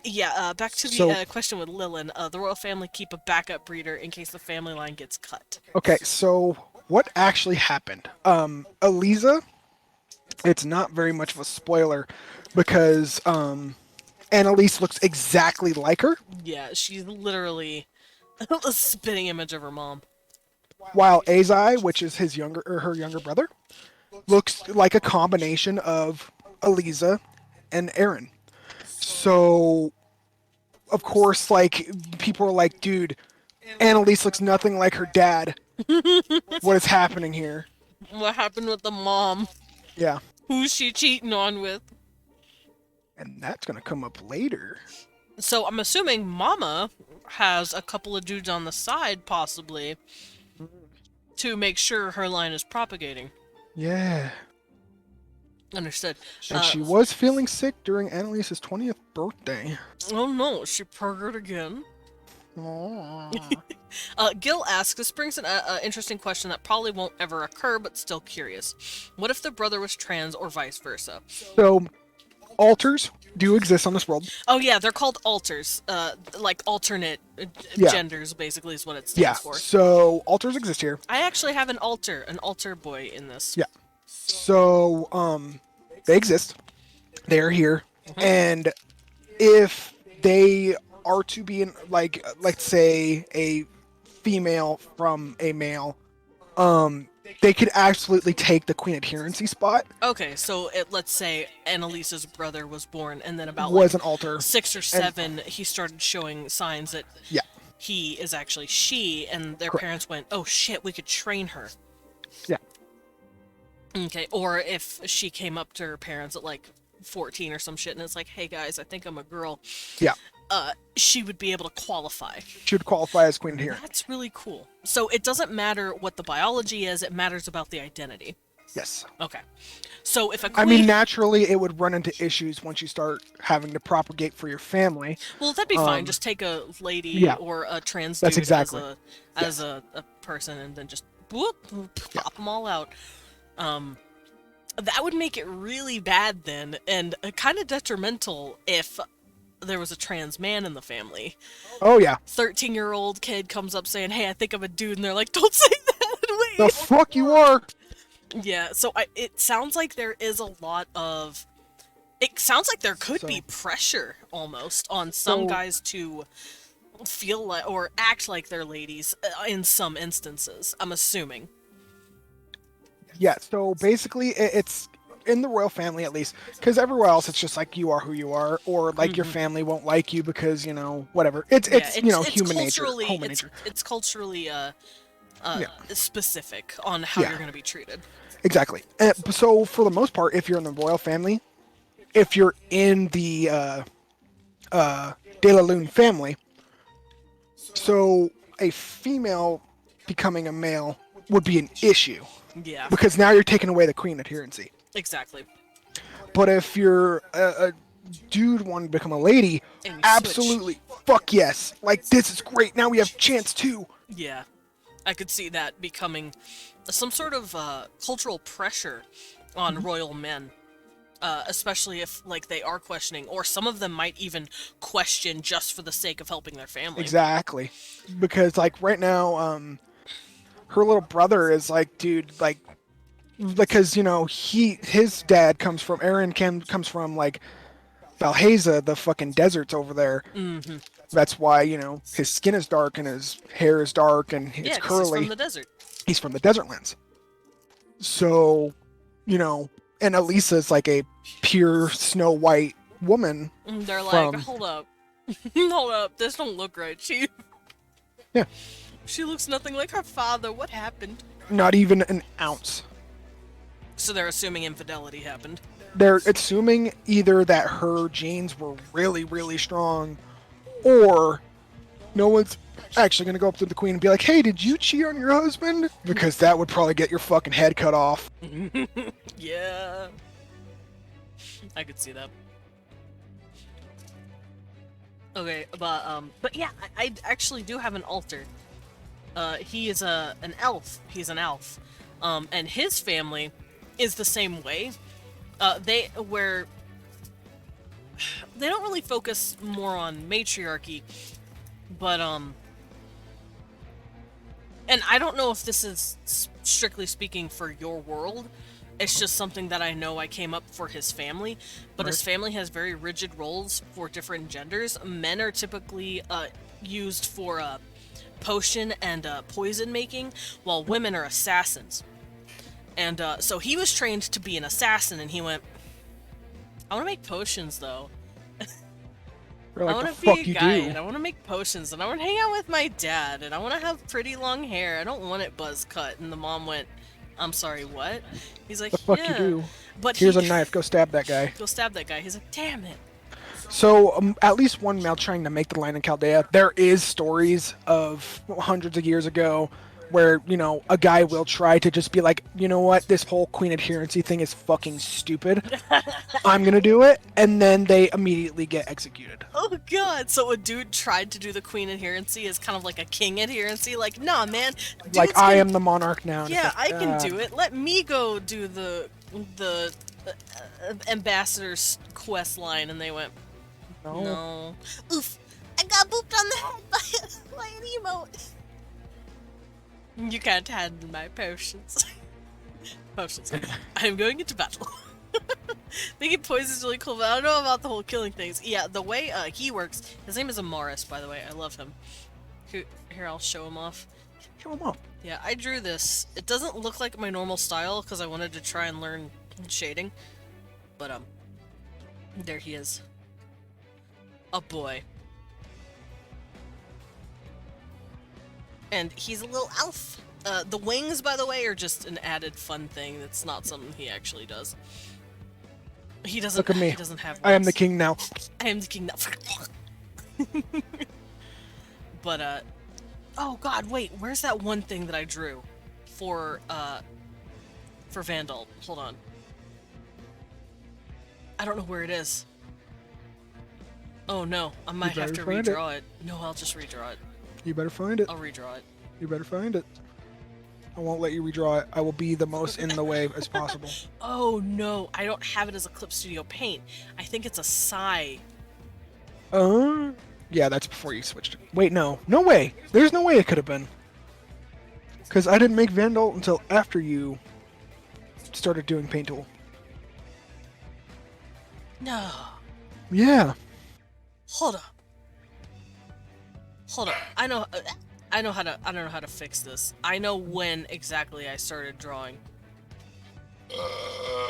Wee-woo! Sorry. Yeah, I know exactly when I started drawing in Eclipse Studio Paint. I just have to find it. There. Yeah. This is when I started drawing in mid-October. Yeah. Of 2021. Ah! Thank you for making me normal! Let me get off my stool! Get out of my booster seat! I know again! You're Norman. Yeah, I'm Norman. I'm off my booster seat. Thank you, Jed. Whoa! Thank Maymays. Dink Maymays! I love Maymays. I love Maymays. Thank you for the 11 months. Holy shit. Bro, you almost got the golden cup. I'm so excited. Oh. Keaton. Oh, that's how I spell it. Keaton. Keaton. Alright, let me go peek in the Maymays. What's happening? Let me in. No. We're in the staff lounge. You can't come here. No one can, except the staff. Because I said so.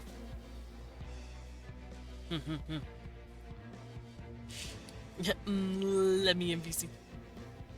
Why nor? But yeah. Nor, because I said so. Yeah, that's right. Cry about it. But yeah, when did I make Amaris? Yeah, see, I made Amaris like way before that, so I was still drawing in Paint Tool Psy. Okay. So it probably is a Psy file. Let me go look for that. Where's my Paint Tool Psy?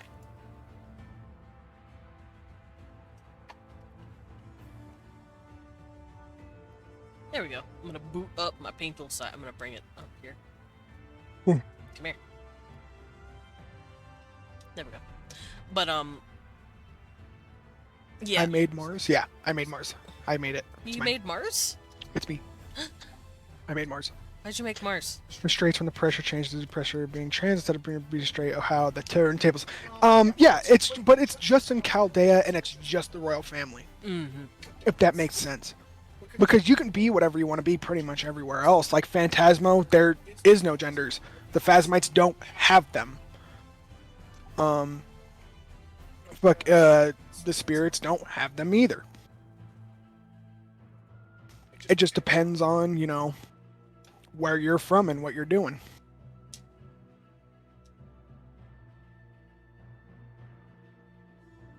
Yeah. A genderant. Oh yeah, do Phasmites have the concept of gender? Nope. That's right. They are just shells.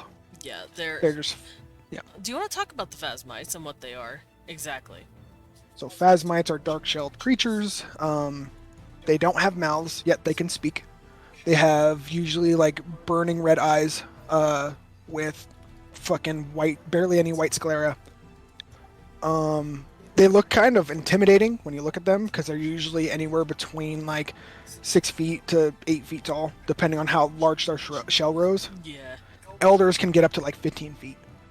Oh God, Elder's fucking big. But the thing is, with a shell that big, they start like kind of growing into themselves and they can't move. Right. Okay.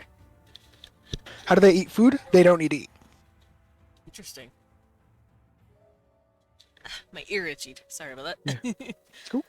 But what do they take in for sustenance? Don't they like do something with the sun or some shit? Yeah, they absorb energy from the sun because their shell is complete pure darkness, and they just absorb energy. Okay. Yeah, I couldn't remember exactly, but I do know it was something like that. Yeah. Hiccup. I've slept by a hair salon for 12 years! Holy crap. I am so sorry. Oh no, bull juice. Bull juice. Oh. Are there any races that have more than, like, the binary of gender? Sorry, I should have closed that out with a gender sooner. I don't think so, but usually like there is like flora beasts in the Spriggan lands that do, mainly like the fungus-based ones. That would make a lot of sense. I'm assuming non-binary individuals still exist, but it's not like a super recognized thing in their cultures. Not really. Okay.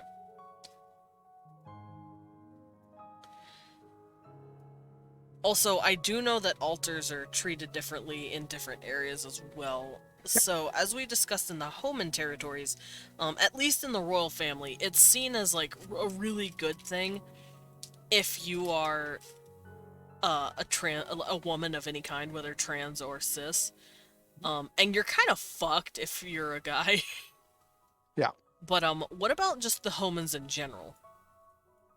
Like, if you're not in the royal family, and there's no, like, societal pressure to be a lady to go and do the queen adherence test, how do Homans in general treat altars? They really don't give enough of a shit. Fair. They're like, whatever. You're not hurting anyone. Yeah. The only ones I would care, like I said, is the royal family. Everyone else is just like, fuck, you're a girl? Okay. Cool. Yeah, fair. I mean, little thing, Harborton is definitely okay with everything that walks. I'm gonna leave it at that. Is Harborton where you go to be Henry? Oh, that's because I said trade. I didn't say what kind. It's not just items. I see. Just waiting for the overthrowing by the Male Royal line plot. Yeah. There might be some people who try, but it sounds like, from what you've explained, the royal family is elected. They're not. They aren't in like full power. Yeah. So if a male were to try and rise up in the ranks and change it into a patriarchy instead of or what's the term? I guess patriarchy works. Yeah, if he tried to turn it into a patriarchal monarchy, he'd probably get the boot immediately. He'd probably get his ass kicked unless he had enough, strong enough, like, military force behind him. Who exactly would be doing the ass kicking or booting out the royal family if, they fuck up royally? The Chaldean military will not fuck around. I That's see. why, yeah, because they have a whole ass military. I mean, Alistair's dad is the lieutenant of the military, Mm-hmm. I do know that. I do and that's remember why he got such a fucking easy job as the Royal Guard. that. He was pampered. Yeah. He actually wasn't pampered. He still went through rigorous training, but Well, yeah, he had to because his dad was kicking his ass. he's like, no, you be strong.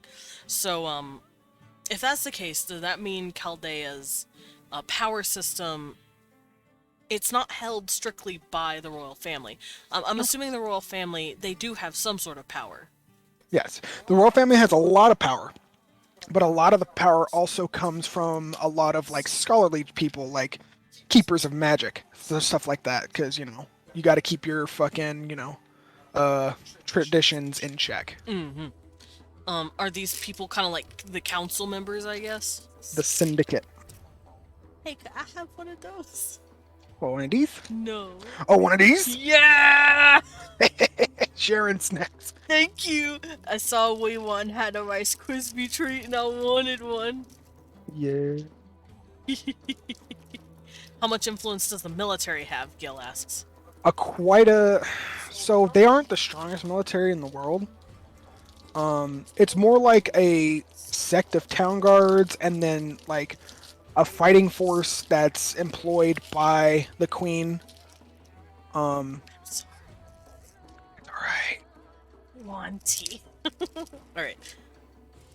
But yeah, like, so it's not the strongest military force in the world. The strongest military force in the world is not on this map. Ah, you're hiding it from me.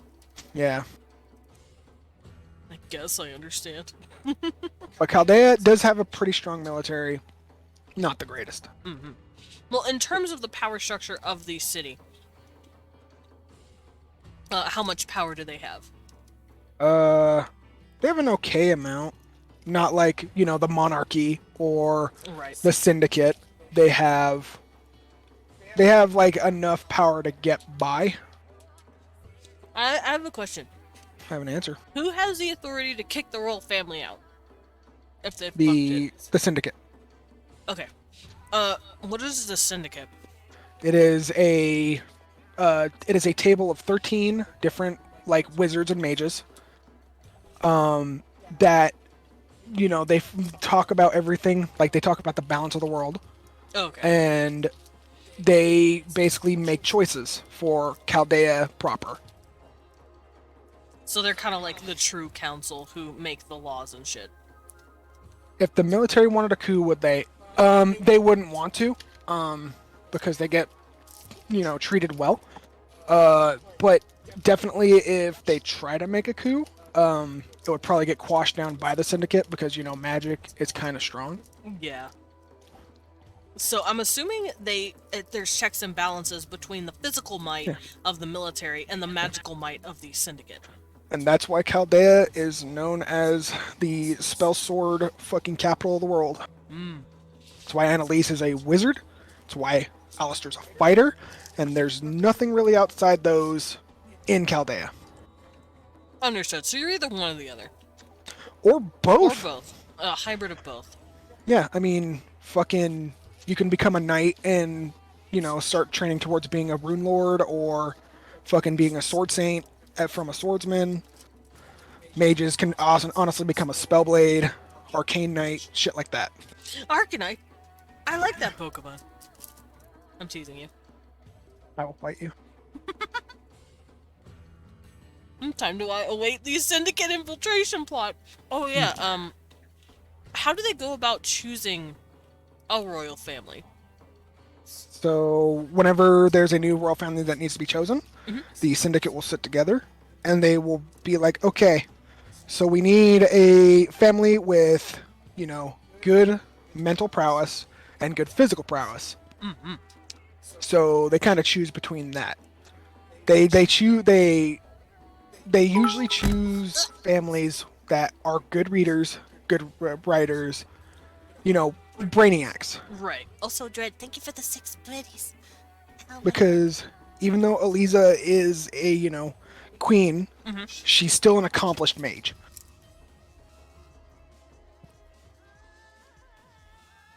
And what her final class is, I'm not saying here. Oh, okay. Runes are also a very base magic system, so if you ever need any extra player, count me in. Yeah, so Oh yeah, what role do runes play in this world? So runes are a kind of like one-time magical use item. The Rune Lord, which is the upgraded class from the Knight, they basically craft their own runes from their own armor. Ooh. How do you make runes? You imbue it with magical power, you keep it for later or use it right away.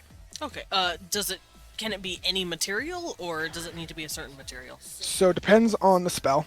So you can Fair. usually make it on clay tablets, you can usually make it on like metal fucking trinkets. You can usually make it. The more hardcore spells need like full-on weapons or rituals to use certain runes. Okay. I was kind of picturing weirdly enough, I was picturing the mortuary assistant, like a dial that they put on the chest, how they like put in the extra runes and like the wooden slots and stuff. Yeah. I'm assuming it's kind of like that, where it's like a little talisman with a rune carved in. Yeah. Okay. How do they infuse that? With their own magical force, because Okay.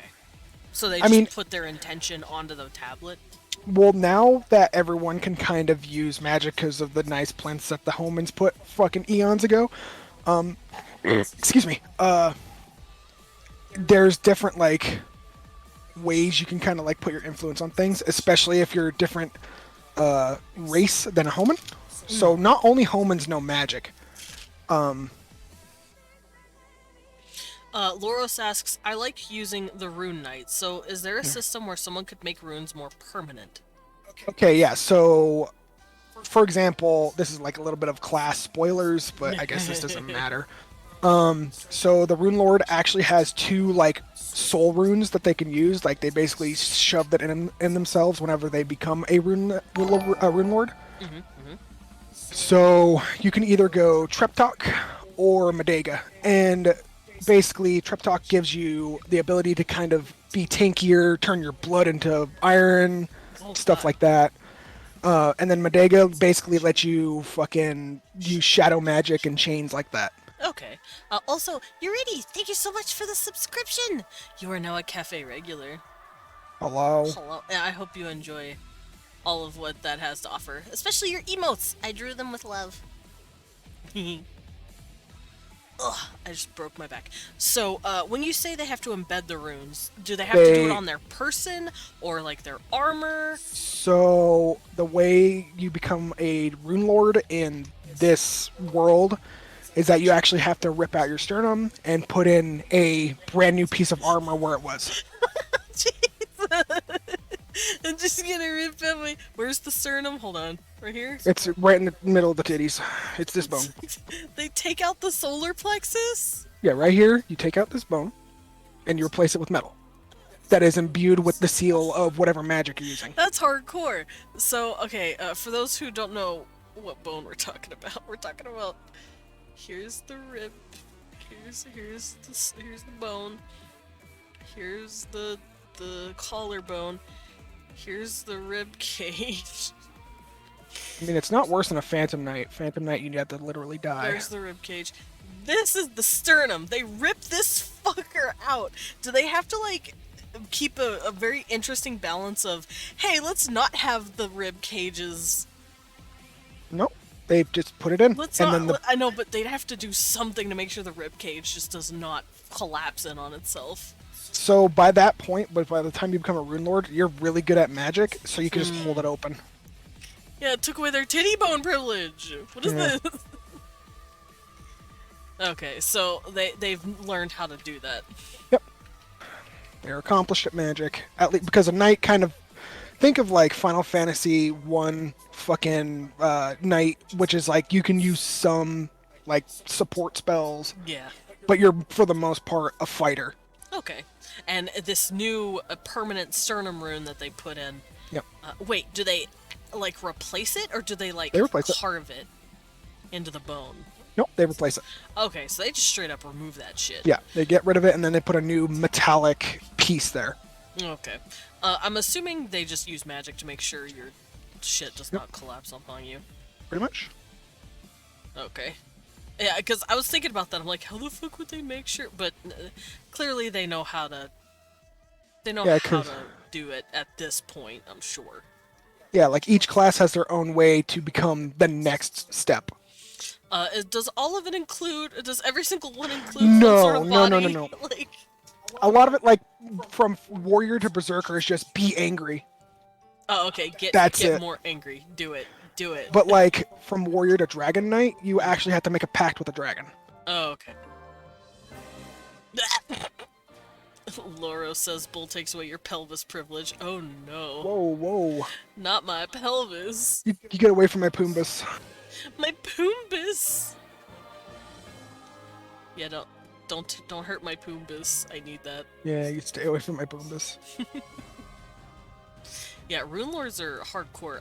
What do they normally do once they get that bone injected, or I guess put back into the place where their sternum was removed?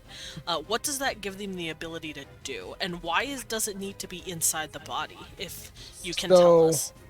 With Rune Lord, you have to embody the rune, which means you have to put it in your body. So you have to be able to be a conduit for this. Oh, okay. So Treptok, which is one of the seals, basically like it's the tank rune, quote unquote, which is like it lets you turn your body into metal, or it basically makes spikes come out of your fucking body so that you can strike back at enemies that strike you. Okay. And then Medega, which is like it lets you like create chains and waves of darkness and stuff like that. Okay. Oops. So basically, it's magic that you have to kind of put on yourself because it's a physical form of magic. It's not like using a casting catalyst or a book. It is strictly like you are basically the magic casting. Yeah. You are the staff. Okay. Are there any other ways they use runes? Yeah. Other than shoving it in their bodies? Yes. Like they'll still have runes around their Okay. person, like to do different things, like heal themselves, or you basically attach it on someone and basically catch them on fire. It just depends on what they need to do. How do they activate them? Do they like just put them where they need them to, or do they like break them, or? Depends on the rune. Oh, that's fair. Bro literally decided to be part with the rune. Yeah. Hami said. That's why he's the lord of them fuckers. You know what? Valid. I would also let someone call themselves the Lord of Runes if they literally shoved it into their body. Rubbed one in his fucking sternum. I agree. It's like, yeah, man, you own that. Hey, babe, do you want a pet? Here. Oh, thank you. Thank you. I offer you a head pet. Thank you.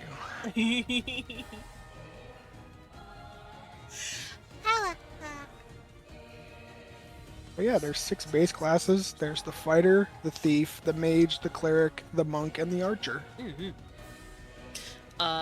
Is the monk typically? Is it the martial artist more than an? Depends. Oh, got it. So there's 3 different ways you can go. There's like the martial artist, which is like you kind of like focus on really calculated techniques, or like there's the brawler, which is like you're basically just like a slugger. You're not really focusing on technique. You're just focusing on beating the shit out of someone. Fair. And then there's the spiritualist, which kind of throws away the way of the hand and kind of is more like a support, or like, you know, someone that practices mercy rather than wrath. Fair. But I'm assuming it's kind of like the standard D&D where it... Yeah, where you punch guy. Do Yeah. thing. Because there's a new literary lord in the rune. Uh-oh. Lord of the Runes. He is here. I just realized I made this look like Midna. True. I'm just saying, Midna cute. She's fucking awesome. Do I want to make giant titties? Can you build an edgy swordsman with dark magic in there? I mean, the closest I got for you is a swordsman that dies, so they become a phantom knight. So, kind of. I mean, that's pretty edgelord. It's pretty edgy. Yeah, I'd say. I mean, my favorite of the two upgrades is the Sword Saint, which is basically summon magic swords. Mm-hmm.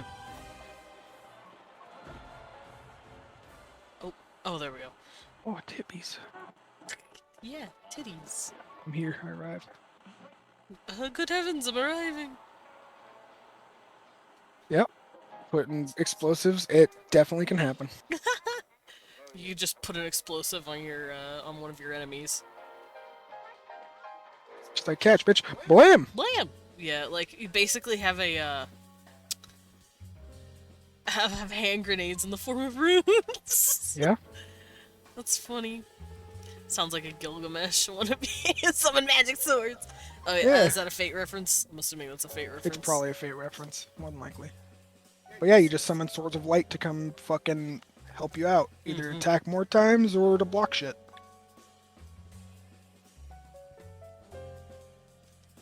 Okay, how do I want these legs to look?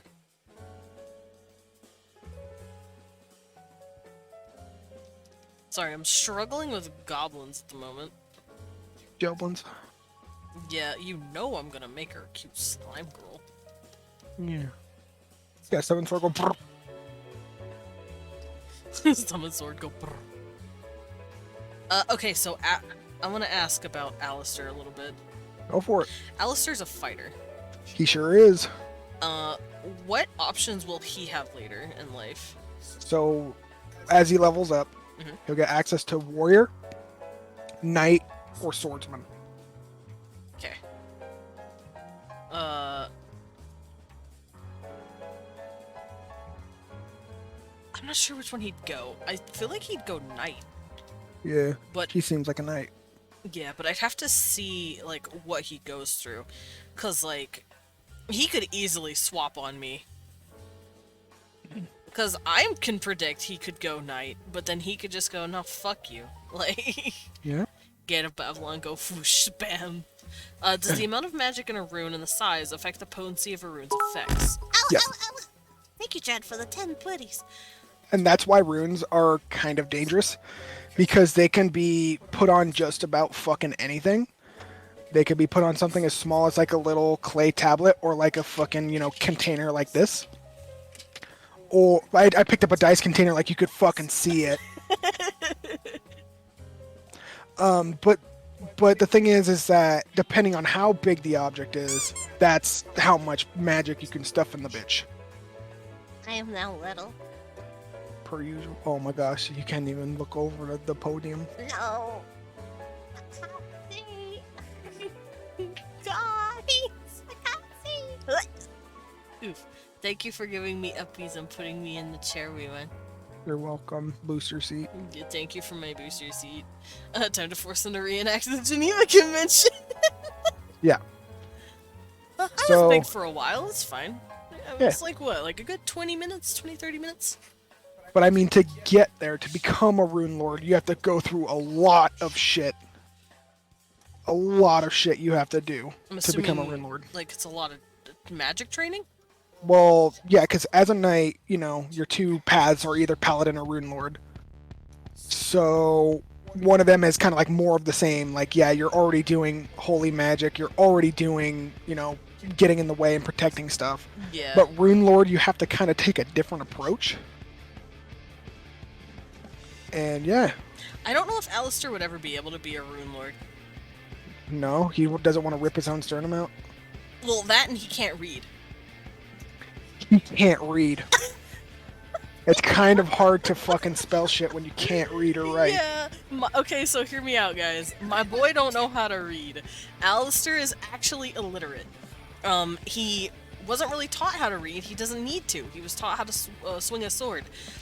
He can read, like, little, like, baby books, but he can't read, like, anything crazy. And even then he struggles. Yeah. Also, hi Zam! Thank you for the shrink ray. But yeah, Alistair, is it common for people like him to not read? Because he's not exactly royalty. He just happens to be... Oh yeah, everyone's listening to the fucking dope music. Do, do, do, do, do, do, do, do, do, do. Hey, Zam. Yeah. Contract demons to eat that man alive? Yeah, I mean, if you're a mage, you go scholar and then go demonologist. There you go. You can summon demons. Nice. Yeah, Alistair would not be able to be a rune lord. He can't read. Can't read it right. Unless for some reason runes clicked with him. But I can't see that happening. Well, runes use a certain, like, deep language that is forgotten by most people other than, like, scholars and shit. Yeah, so he probably would not know how to do that. Because he struggles with cursive.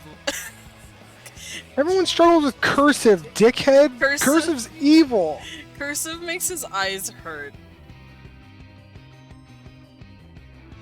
Yeah. My poor son. My poor child. Anyway, if that's the case, he'd probably go paladin. Yeah. Paladin is just more holy stuff. Yeah. Since paladins exist, Sure. you mentioned there is Valda, the goddess. Yeah. What other gods could there be for a paladin to take an oath to? Fucking, if you're a dwarf, you'd go for Thrang. If you were a Phasmite, you'd go, like, the Great Spirit. If you were a spirit race, you'd go Creation. Just the concept of creation. Yeah. Fair. Read, child, read! Child cannot read. Child is an idiot. Oh, let me save. He's not an idiot. He's actually very smart. He just... When he was a kid, he was never given the, I guess, means to learn how to read. So now, as an adult, it's just a lot harder for him. Yeah.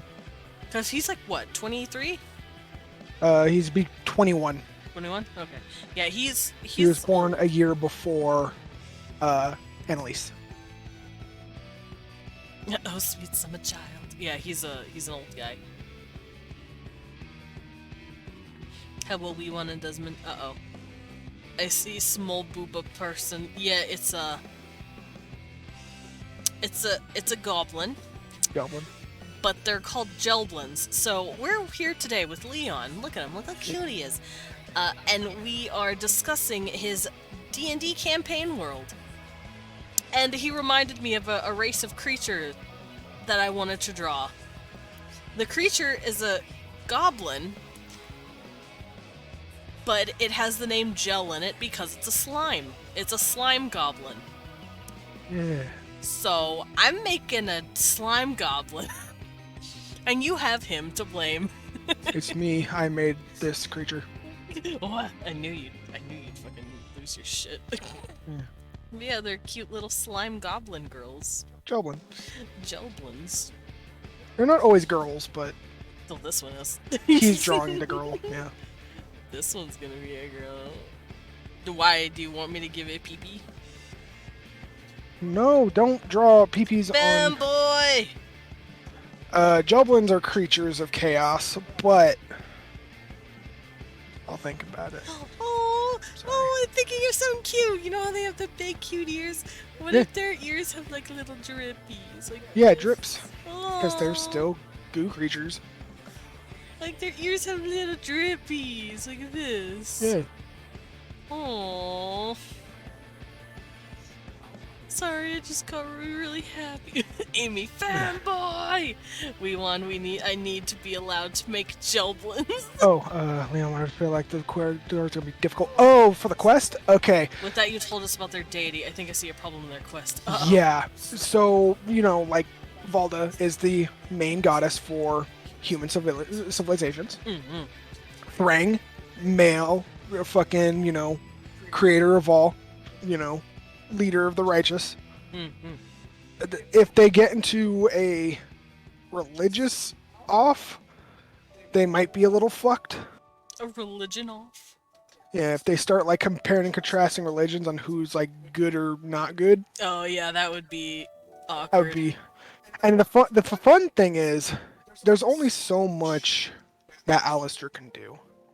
It's basically all on Annalise. Yeah, he's just there for moral support and protection. Alistair, at the end of the day, can't do anything. He is not of the royal family. Nope. He is just a fucking. Okay, so a little bit more backstory. Eliza, Annalise's mother, Hmm. her old vassal was Gregory Holdeford, which is Homeboy's A- dad. Alistair's dad. Yeah. I'm gonna give them chubby tumbies. Yeah.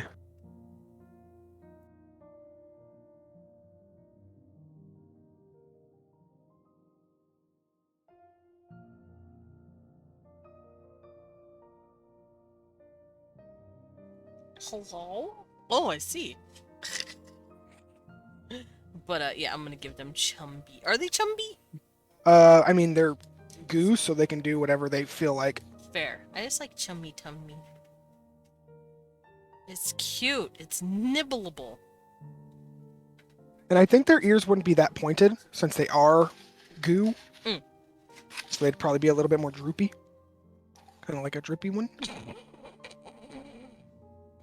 Them. What are you laughing at? Blame him. It's his. What'd I do? It's Oh, his fault. Joblins. He made the Gelblins. It's his fault. Is me. Whenever you say Alistair, now I'm thinking of the sword from Devil May Cry 1. Oh, God. One day, a year into the quest, a vision rings in the world's ears. The black sun dawns. It comes to consume. What is happening, Loros? Please don't eat. Please don't eat the planet. You calm down. Also, I understand that the Gelblins probably don't have super pointy ears. This is me. No, I'm not saying it's wrong. I'm just saying, like... This is me being Yeah, no. Go for drawing it. fan art. Yeah. Also, I did this just in case I ever want to make a cute boy. Hell yeah. A cute chubby boy. But for now, we're going girl. Gotcha.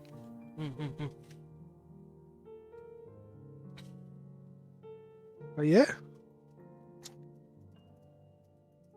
I like how now everyone's just like, Childbloods! I'm glad I made a race that people jive with.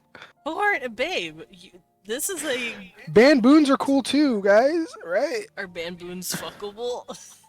No, they're big fucking crazy monkeys with fucking, like, instruments. I think that's still really cool. Cool? Cute and cool put together. I said it's stupid. News am just dropped. Yeah. And they're called bandboons because they're in a band. They're a bunch of band idiots. Cute. If I ask someone to design a Gelblin for me and tag you, would you be okay? Well, I mean, where would you tag me? I don't That's exist true, anymore. he doesn't have a Twitter anymore. He got rid of it. Yeah, remember? I'm not a VTuber no more. I dropped out. Hey, babe, you need to patent Gelblins. Oh, okay. Be like, I don't know how, but I don't either. I'm gonna do it. Like, it's a closed adoptive race. There, we did it. It's a closed species.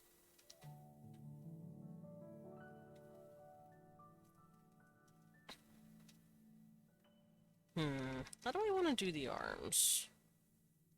You're saying with all the existing potential for endgame crisis. Yeah, there's some crises. I would love to see chaos. I would love to see chaos. Oh, is it working? How I does got it a new feel? one. It feels way better than there's like a big Nice. plushy like fucking wrist rest right here. It's nice as fuck. Makes me happy. Well, Amy, fight me. Yes, It's monkeys. Yeah, the bamboons are great.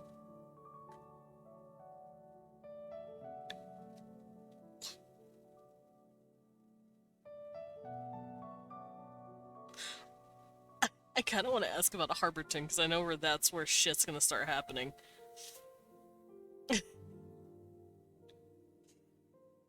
Oh, I see, you're changing the colors. I missed the monkeys, but now I'm really hyped for Gelblins. Yeah, the monkeys, they're called bamboons. Bamboons. They're called that because they're crackheads in the middle of the forest that keep on playing big fucking loud music. Playing instruments. And that's where the party is now. They're dealing with bamboons. Yeah, But basically. they fucking actually met a bamboon that was all fucking dark and cracked out and It was scary. spooky. You need feminine clothes for holidays. I understand that. Pet, pet. Here, come here, Amy. Pet, pet. I'll pet you. Godspeed, Amy. Yeah. Godspeed.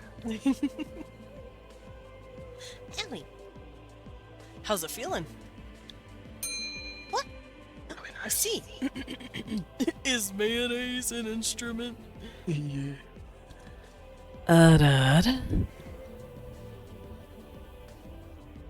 Leon. Hello. Alright, so what else are we talking about? How fuckable are they? God, Jesus! I'm Is this sorry. gonna be the Joblin stream now? No. There was something else I was gonna ask about one of the monsters, and I can't remember.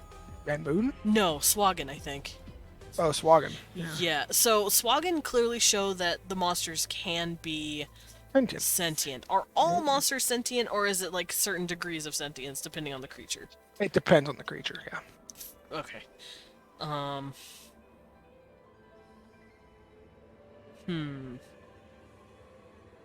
Are there any monsters you can tell us about? Yeah, what kind of monsters you want to talk to us about?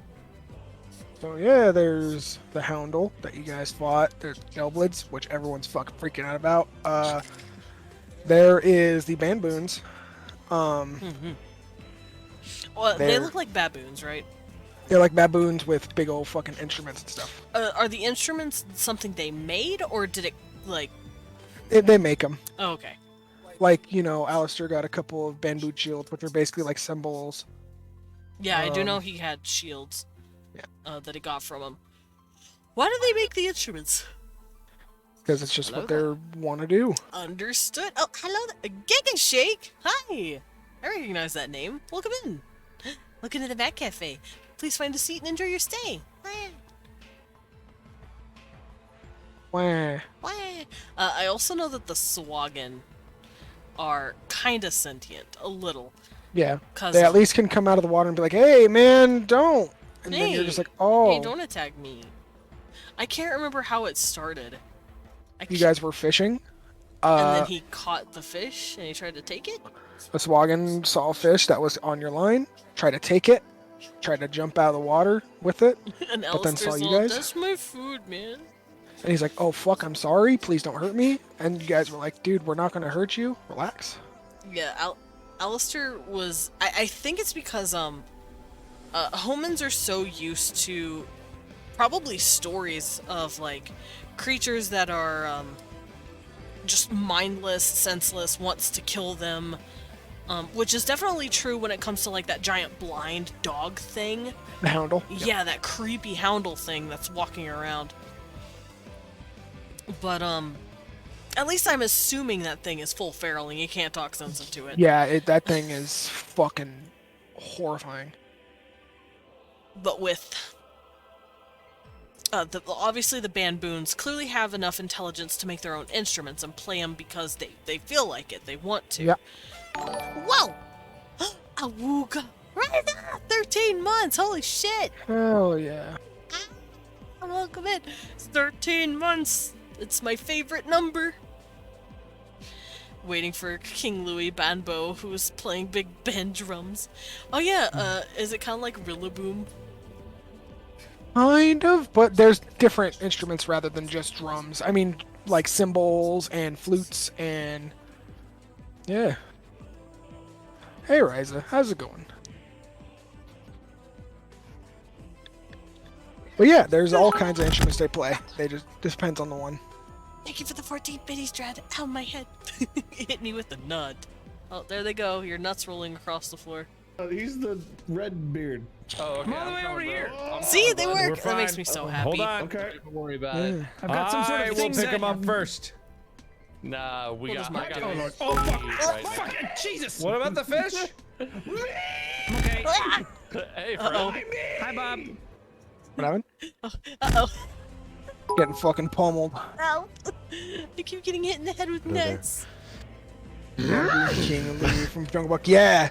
Yeah. Yeah. Crippling heroin addiction I have. Crippling heroin addiction I have. Ow. Shred. Thank you for the 10, 20, 30, 40, 50, 60, 70, 70, 80 bits, I think. Shields. We actually have shields this time. Wow, that's actually. This is you, man. I don't know what to say. Oh, thank you, Pyrian. Yeah. Shout out Leon. Get him. What the heck? Get him. Look at him. This is the guy I'm hanging out with. He's so sweet and so handsome and so hot. Look at him. Where are the cheeks getting beat upon? Stop. You're making Stop the what? bat What's up? cry. Yeah. You're making the bat cry. Ah, I see. Yeah, I agree. Yeah, Desmond, can you stop bragging? Look at that. We need to play Yeah. Monster Hunter with each other again. I'm done. On stream. Please Grabs. let me take off the ears. Stop. I'm fine with that. Fuck's sake. Oh. Is Monster Hunter Reza. Rise fun? Appreciate how seamlessly they touch each other. They're seamless. Look at And that. just like you that. can't see it, can you? No. It's No. gone. Like a whisper in the Because dark. I struggled so hard Slaved on away, and it looks them. great. Look at that. Seamless. It's fucking seamless. Those two. I was really upset that day. You were fucking in it. Yeah. For those who don't know the context of that, I have an outfit. It's my bunny outfit. And I worked so fucking tirelessly to make sure no one could tell the difference of when my legs stopped and my torso started. Ah!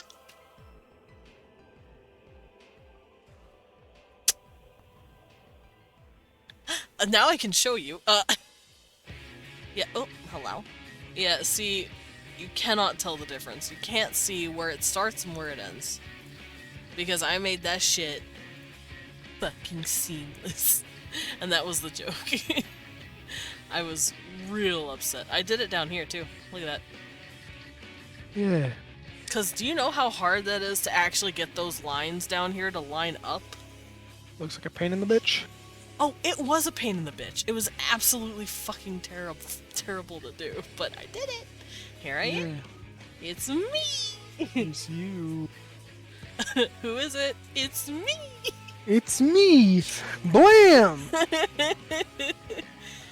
Free sites, but also great job. Yeah, thank you. I'm glad I did it. I'm very proud of my seamless bat booty. The bat booty, also known as the batootie. God, why am I thick as fuck? Anyway. Anyway, back to Vandal. Yeah. Yeah. Hey, Pats.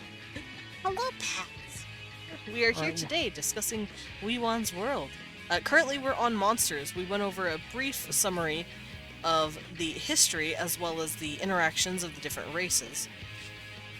And now we're talking about the monsters because the races aren't the only sentient thing here. The monsters are sentient too. Wait, does that mean I could theoretically make a Swaggin as a playable race? Yeah, I mean, it has sentience.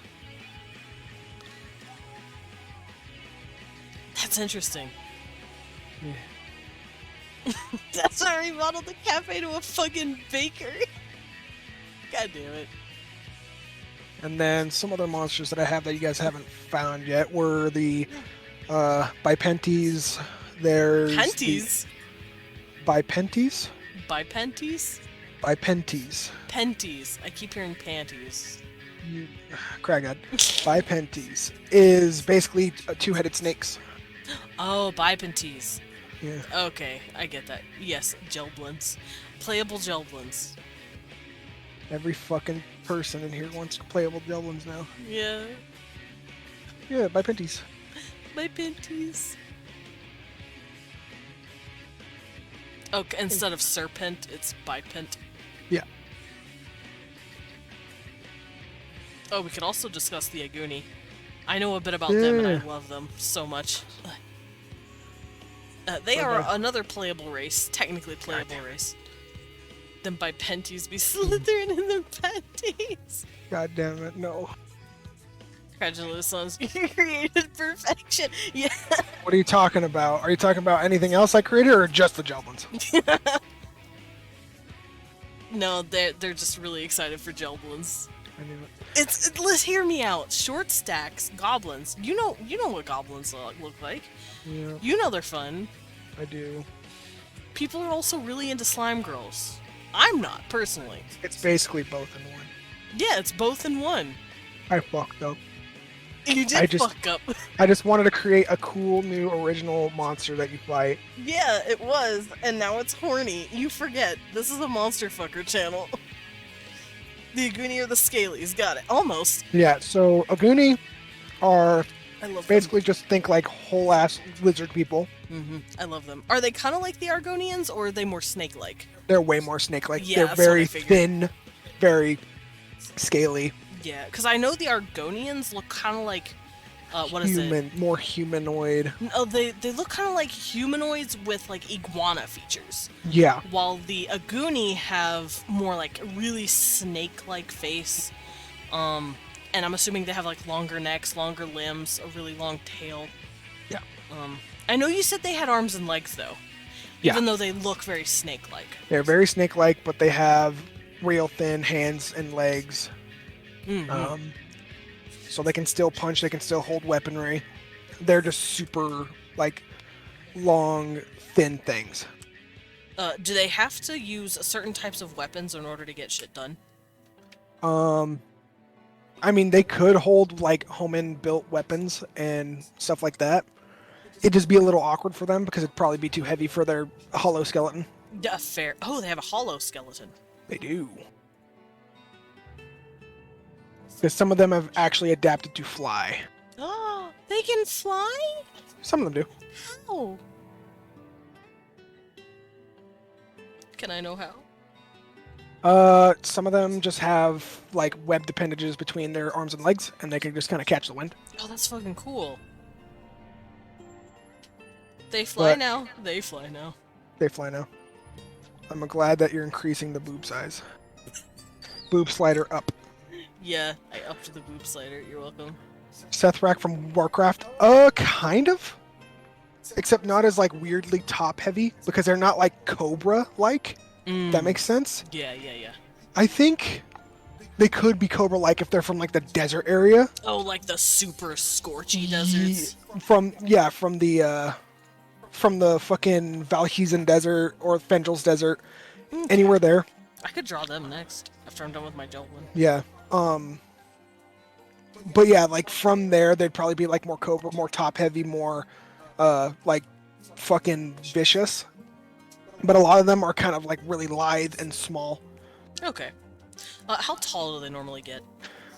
They don't get very tall. They usually get around like 4.5 to 5.5 feet. Oh, they're little. But like that's from like their body stature, but their tail is super long. And then of course the bigger ones are from the desert, so those would usually be like 6 foot, like, and then they'll have like a big hood around their head. Oh, okay. So they can have like. Here, I'm just gonna pretend this is them real quick. So they'll have like something like that on their head, where it's like attached here, Yeah. maybe. And it comes down to like their shoulder, neck, like right here. So it's like that. It's like a webbing almost that attaches the crown of their head to the what is this called? The scapula. Yeah, like Yeah. the in between the neck and the scapula almost. Yeah. Okay. Yeah, I want to draw those guys next. Yeah. Aguni are cool.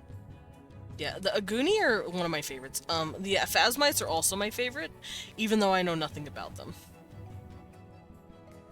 The Phasmites are interesting, because they don't follow gender. They don't follow anything that natural humans do. What's up, Vesty? Vesty the bestie. How are you? They're just spiritual black-shelled creatures just chilling in their town. And right now, there's actually a war happening in Phantasmo. Oh yeah, I do know about the war.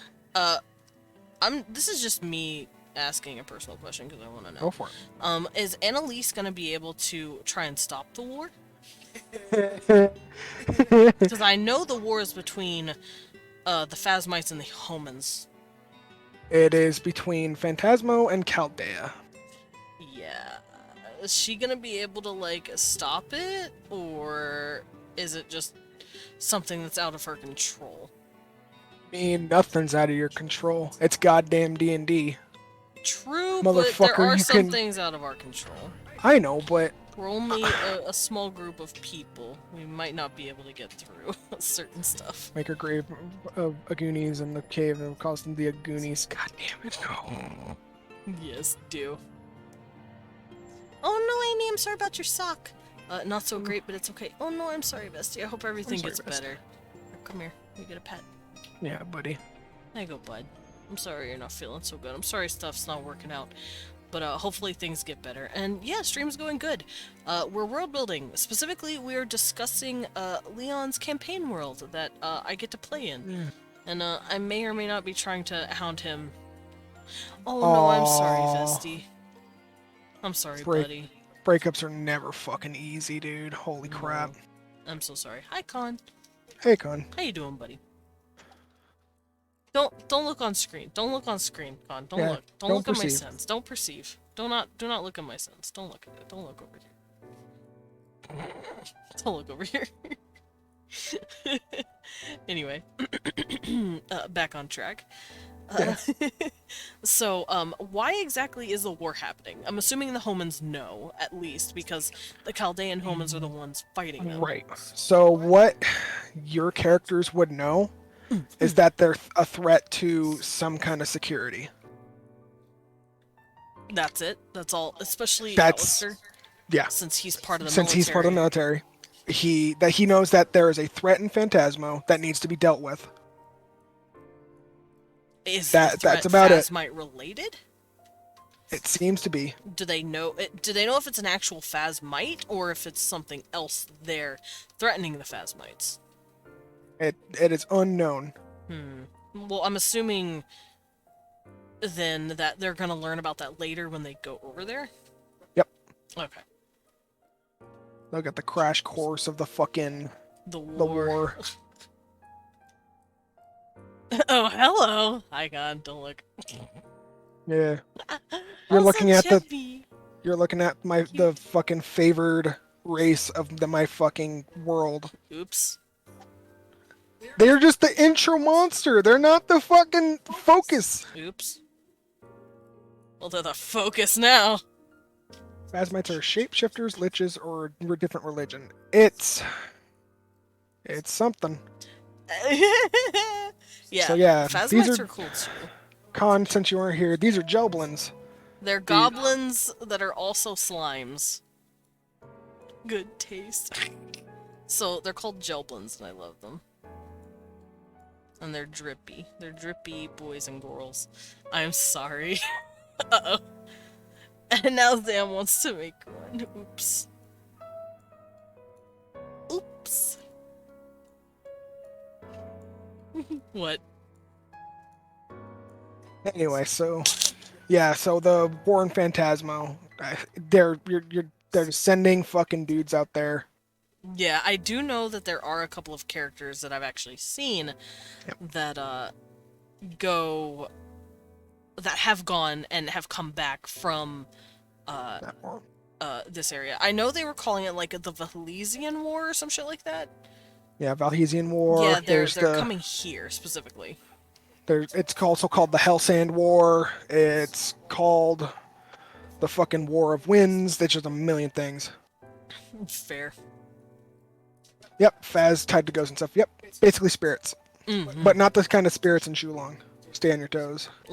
Yeah, the spirits in Shulong seem to be Basically, living AI from the World Soul. yeah. The spirits in Phantasmo are more like fucking ancestral spirits. Okay. Wait, do they like reincarnate or something or? Are you talking about Phantasmo? Are you talking about the Phasmites? Yeah, the Or- Phasmites. Yeah, they reincarnate all the time. They'll usually be born into just shelled bodies, and then they'll grow and grow and grow until they leave their body. They don't really have death. They just kind of dip out and find a new shell. Oh, do they ever die, or do they just constantly grow through their shell? They keep growing their shell. They crack their shell over time in order to make more room. Mhm. It'll regenerate over time. It'll keep going until their mortal body cannot sustain this regrowth, and then they'll just pass away. Oh, okay. But they usually don't die of like natural deaths like stabbings and stuff. But you can kill a phasmite. It's not impossible. Right. Just break their fucking shell enough. Okay, so how do they talk? They have vibrations that come through their shell, and it emits outward. That's so cool. I was thinking like telepathy or some shit, but you're like, no. Fuck you, something cooler. Yeah, they have vibrations, and it comes out as speech. Where does the speech come from? Usually from the front of their chest. Like, depending on who you're talking to. It's usually from the front of their chest or on the underside of their chin.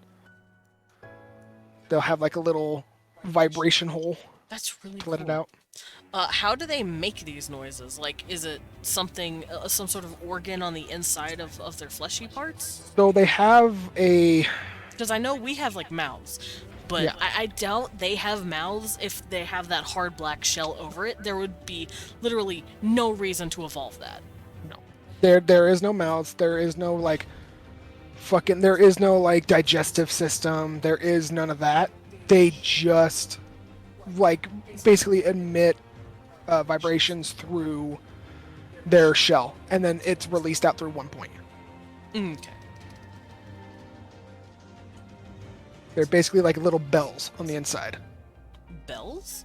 Yeah, it's kind of like, think of a bell, how like a fucking object clacks against the outside. Mhm. They basically do that over and over again until they make a noise.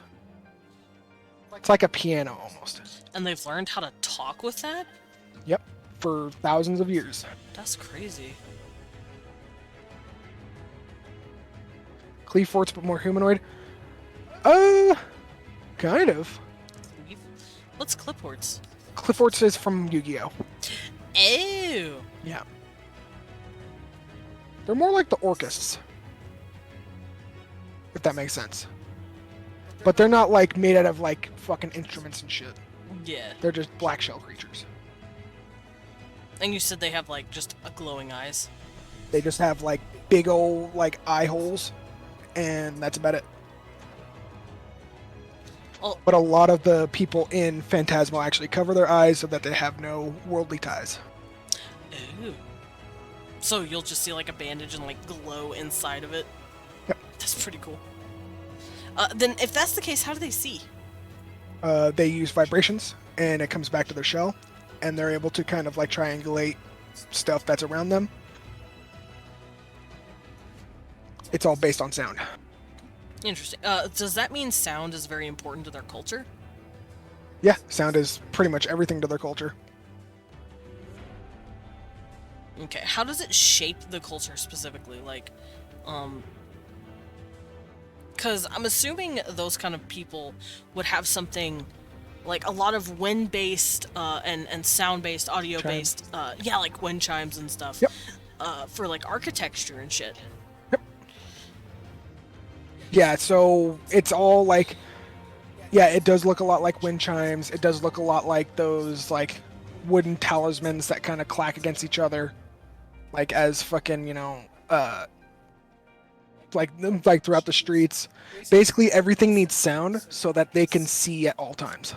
Okay, that would make a lot of sense. I'm assuming each building has like a different chime system. That way people will know, Where they are. yeah, where they're going, where they've ended up. Yep. The Phasmites have adapted to sensing sounds rather than using their eyes. Okay. They can still see though, but I'm assuming Yeah. they don't typically like using their It's eyes. no, it's sacred to use your eyes. Oh. How is it considered sacred?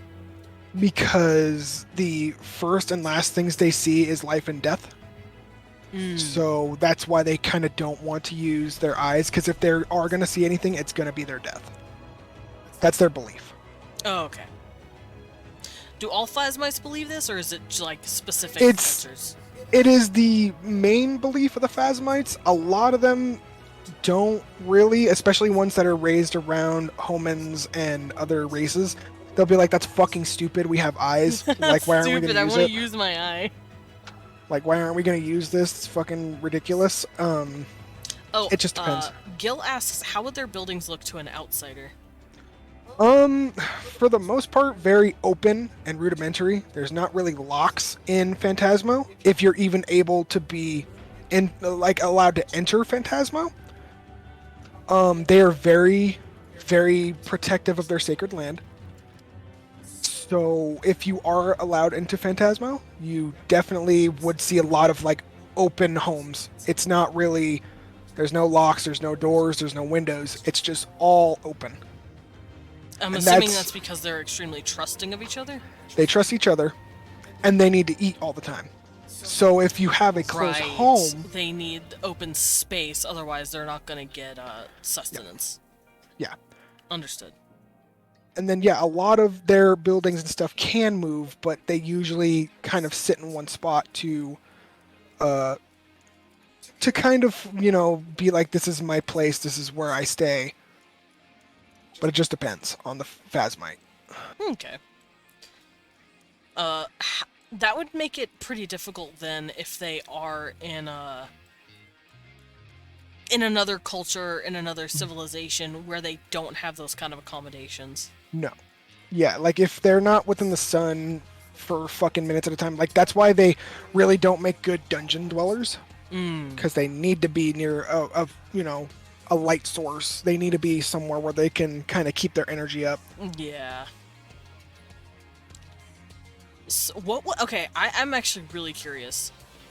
What would happen to a Phasmite if they were put in a dark room and just was not allowed to get any sunlight? What would happen to them over the course of their time there? They would starve. Oh. Would it They kill them, would- or would it it just would kill them. emaciate them? Oh, No, okay. it would kill them. Because the stuff that's on the inside of the shell, all the fleshy, goopy bits, absolutely would shrivel up and die. Oh. I'm sorry I asked the babies. It's fine. It's what happens. It's just how bodies work. You More need to moving feed them and- architecture to accommodate their tremor sense. I don't know how that would work exactly, especially considering they don't need to see. I don't think their architecture would be especially crazy, because as humans, we are extremely visual. We love to see pretty buildings. We like to make our architecture really nice, functional, but also really nice. There's a reason we have wallpaper and painted walls and outside looking real nice. But with the Phasmites, they don't really look at anything. They keep their eyes covered, unless they're just in a culture where they don't consider it that important. Yeah. they So- don't consider it sacred. Yeah, I could see their architecture being like almost too bare and alien to some people. Yeah. It would probably freak a lot of more visual races out, like, oh my god, you live like this? And it's like, bro, that's all we need. Like, it's not like we can see it. Down plants? I mean, yeah, because they definitely need the sun to Oh, eat that'd and be stuff. cute. But they aren't really plants, they're more shells. Like, they're big old... They're like crabs. Yeah. They're like Robots, sand. robots. They're like sound plant crabs Without mouths. without mouths. Just big eye. Oh, I do know that you've mentioned this a few times in post, in story. So I want to. Oh, thank you for the pet dread. So I wanted to ask about it. I know you mentioned that they have some sort of thing where they need to crack their shells. What happens when their shells get cracked? So when they do it safely with their own tools, with their own means, it shouldn't do much damage to them. It'll be, of course, like really sensitive as it's healing and growing. that's fine. But if, it's cracked by a weapon from an attacker or, someone hurts them, it might take way, way longer for them to actually regrow that shell. Because usually they have like this hammer chisel set that they kind of use to crack their own shell safely. Fair. Or they can use like their own hands or have someone help them. And then like they can get their shell cracked, and as long as it's not too crazy or it doesn't harm the fleshy bits under the shell, they're fine. They'll be able to grow back within a couple days.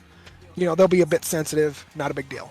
Okay. But let's say I took a sledgehammer to one and I broke off a bunch of shell and I did damage to the pink like fucking like goo Interior. in there. It would take a fucking long time for them to heal. So it's kind of like the difference between like popping my fingers and someone breaking my finger. Breaking your finger. Okay. Exactly. It's like, oh, I'm just popping the air out, Yeah. and then like someone can come Pop around. it. You pop it, like, let's say like you pop your finger really bad, like hard, and it goes pat, and you're just like, that fucking sucks, but it goes away after a bit. Yeah, it's relieving afterward. You're like, oh. Yeah, you're Or like cracking sweet. your back or some shit. Or even like peeling a scab.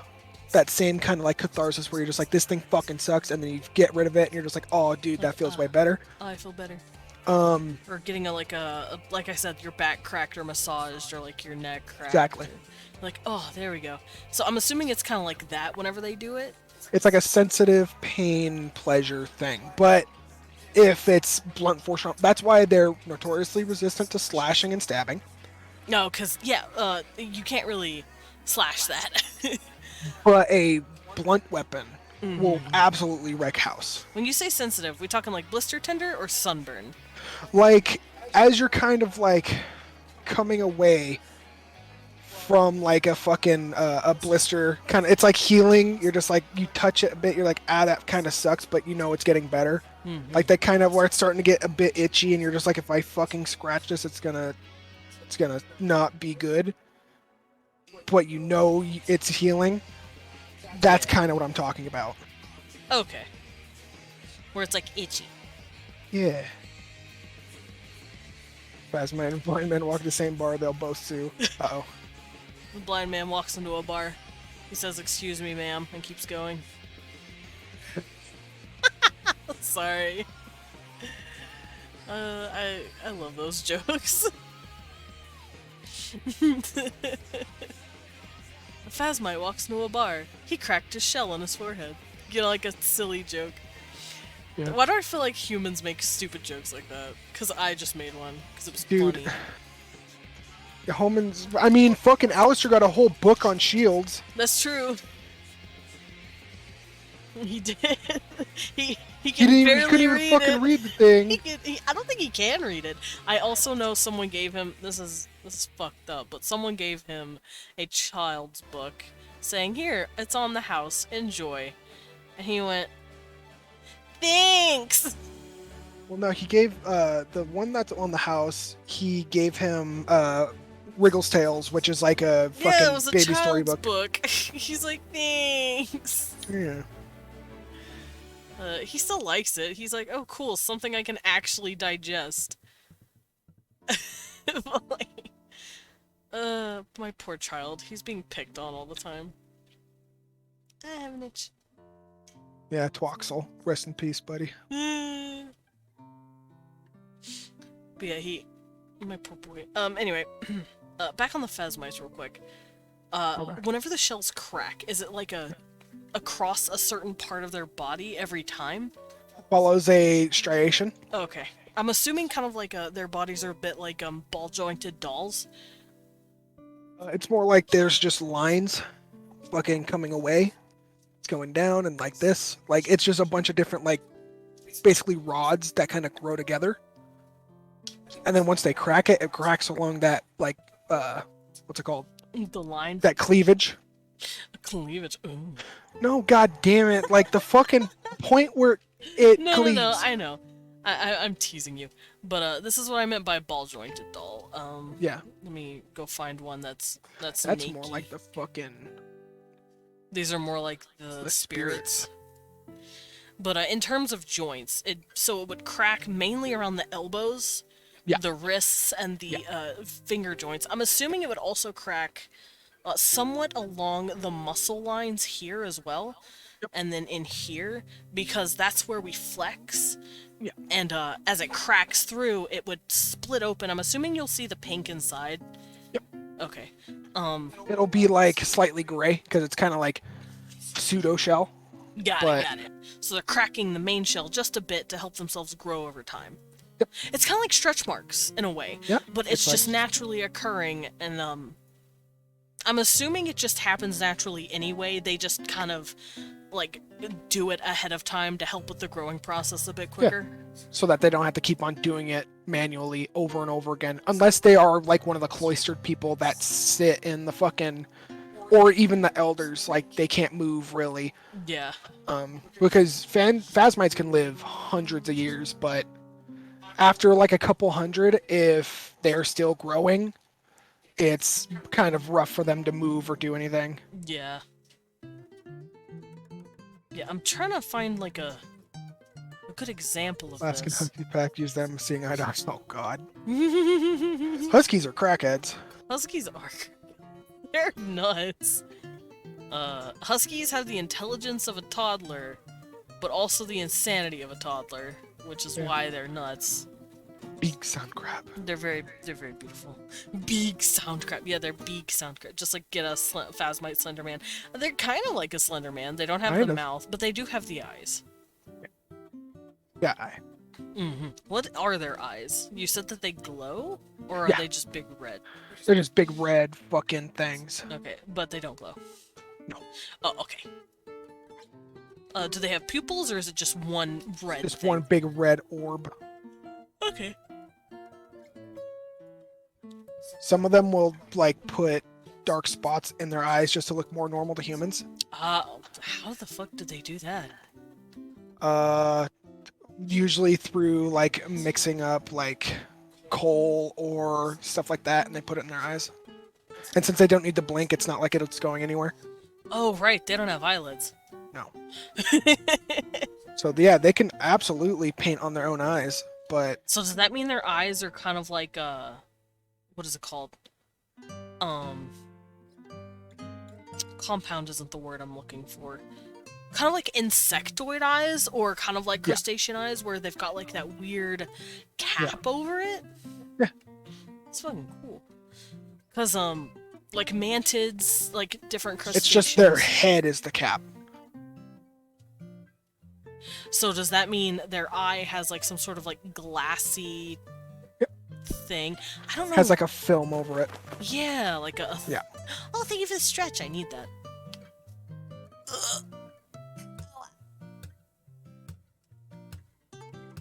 Ugh. There we go. But let me look up like mantis shrimp, for instance. Mantis shrimp are shrimp are crazy. crazy. Are they able to move their eyes, like, to look around inside this? Oh, thank you for the sippy period. Get a drink. Hello. Hello. Hi, Mebby. Talking about Ugh. my world. Yeah. I love your world. And I love the Phasmites. They're so fucking cool to me. Yeah. Spiritual. Yeah. But, yeah, these guys are fucking crazy. They're called mantis shrimp. But, Yeah, Cutie Fighter 2 Turbo. yeah. Grumble. Shout out to Mebby. Oh my god, it's this one again. Yeah. It's my favorite clip. Look at that Mebby. Maybe become crumble. Yeah. Our fucking laughs. Yeah. It's great.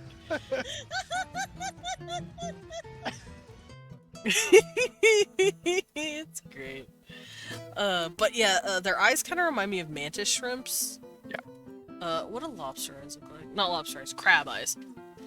Crab eyes. People. Crab people. Cause these guys, they can touch their eyeballs. They don't give a fuck. Yeah, so can Phasmites. Mm-hmm. So it's. I'm assuming they can polish their eyes. They can clean them. But they usually don't, because they're usually hiding them. They don't want to see anything. Fair. But when they are Some with... of them even go a little bit too far and they remove them Oh, jeez. because they'll crack the shell around their, the eye region, and then have it basically grow over. Oh, that's really cool. Some of them will do that. That's an old classic way of doing it. It's like a dying tradition, but some extremists will go that far. Okay. So when they crack something on their shell, the shell will just start naturally growing in that direction. Yep. Okay. Once again, that does remind me of crustaceans. Specifically, that kind of reminds me of clams. Yeah. I do know that clams will actually start growing. It's how we get pearls. They'll start Pearls, yep. growing a piece of themselves on the inside over like a piece of dirt or dust that's been accumulating. And that's where we get pearls. Yeah. It's just a Calcified piece of sediment. yeah, thank you. It is a calcified, so that's what they're doing. They're calcifying Yep. whatever they're cracking. And yeah, basically, oops all Black Shelly Slenderman. Excellent. That's all I want to hear. Yeah. And this is all just fucking accepted by their, culture. It's just what you're supposed to do. Well, at least in their more extremist Yeah. situations. I mean, breaking your fucking eyes so that they callus over is usually not done. They just cover them because it's a sign of respect for their dying moments. Mm-hmm. But some more extreme examples would do that. Yeah. Okay, they'd be like, no, I don't want to see. I don't even know what Red Island is, but I believe you. Yeah, I have no idea what Red Island is. I have a question, since I'm looking at it. Sure. Would spirits make living like porcelain puppets of like Oh. on the map? On the map? I don't know if I'm gonna pop that surprise yet. Red Island. Anglora. Oh, Anglora. But would the spirits be able to make like pets, like animals? Yeah. Like this kind of, like make a fox BJD or something? Yeah. Oh, I am actually really curious about this too. So I know the Phasmites procreate in some sort of way and have a few kids or whatever. Spirits can't do that. No, they just make a new thing. So do they have the same sense for family as everyone else does, or No. is it something else? It is pedestrian at best. So, let's say a spirit's like, hey, we're looking a little low here. There's only 100 fucking dolls left. We gotta make some new dolls. So then they'll take part of their essence and start creating a new one. Just like a 3D printer would. Would the cracked off parts of the Phasmites continue to grow? Once you crack away their shell, it would usually kind of form back over. There has been times where they kind of ballooned out because they didn't know which way to grow. Oh yes, they. Oh, thank you for the sippy and the pat. Especially when they take battle damage. Mm. When it's combat based, Yeah, if when it's not cracked with purpose, it kind of fucks off. I'm assuming. yeah, if it's not cracked carefully by themselves or by someone they trust,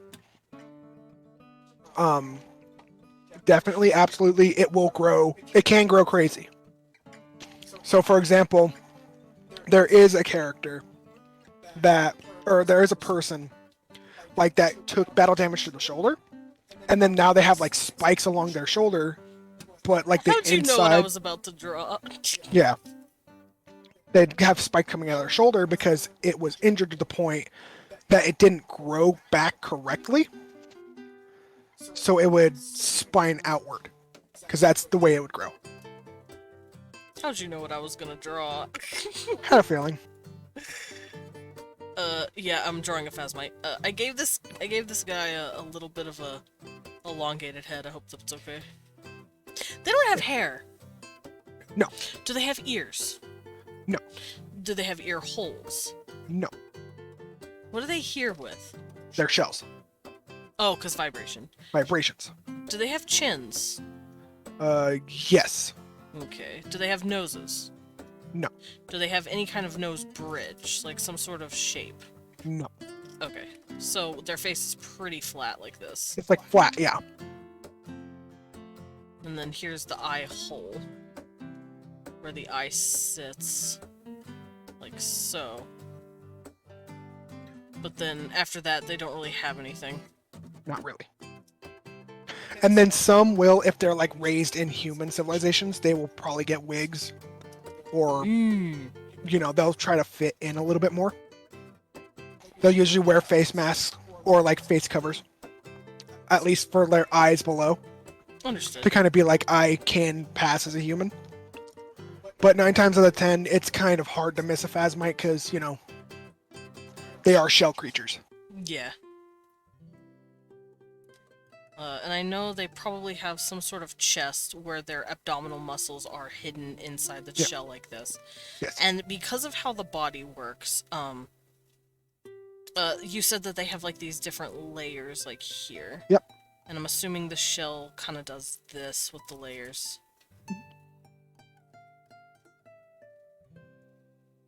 And of course you need some sort of hips because you need a way to walk.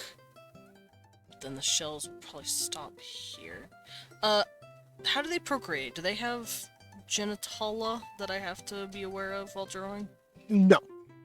They do not have genitalia. So what will happen is, partway through their life, they will be able to basically take a piece of themselves, of the pink shit on the inside, Yeah.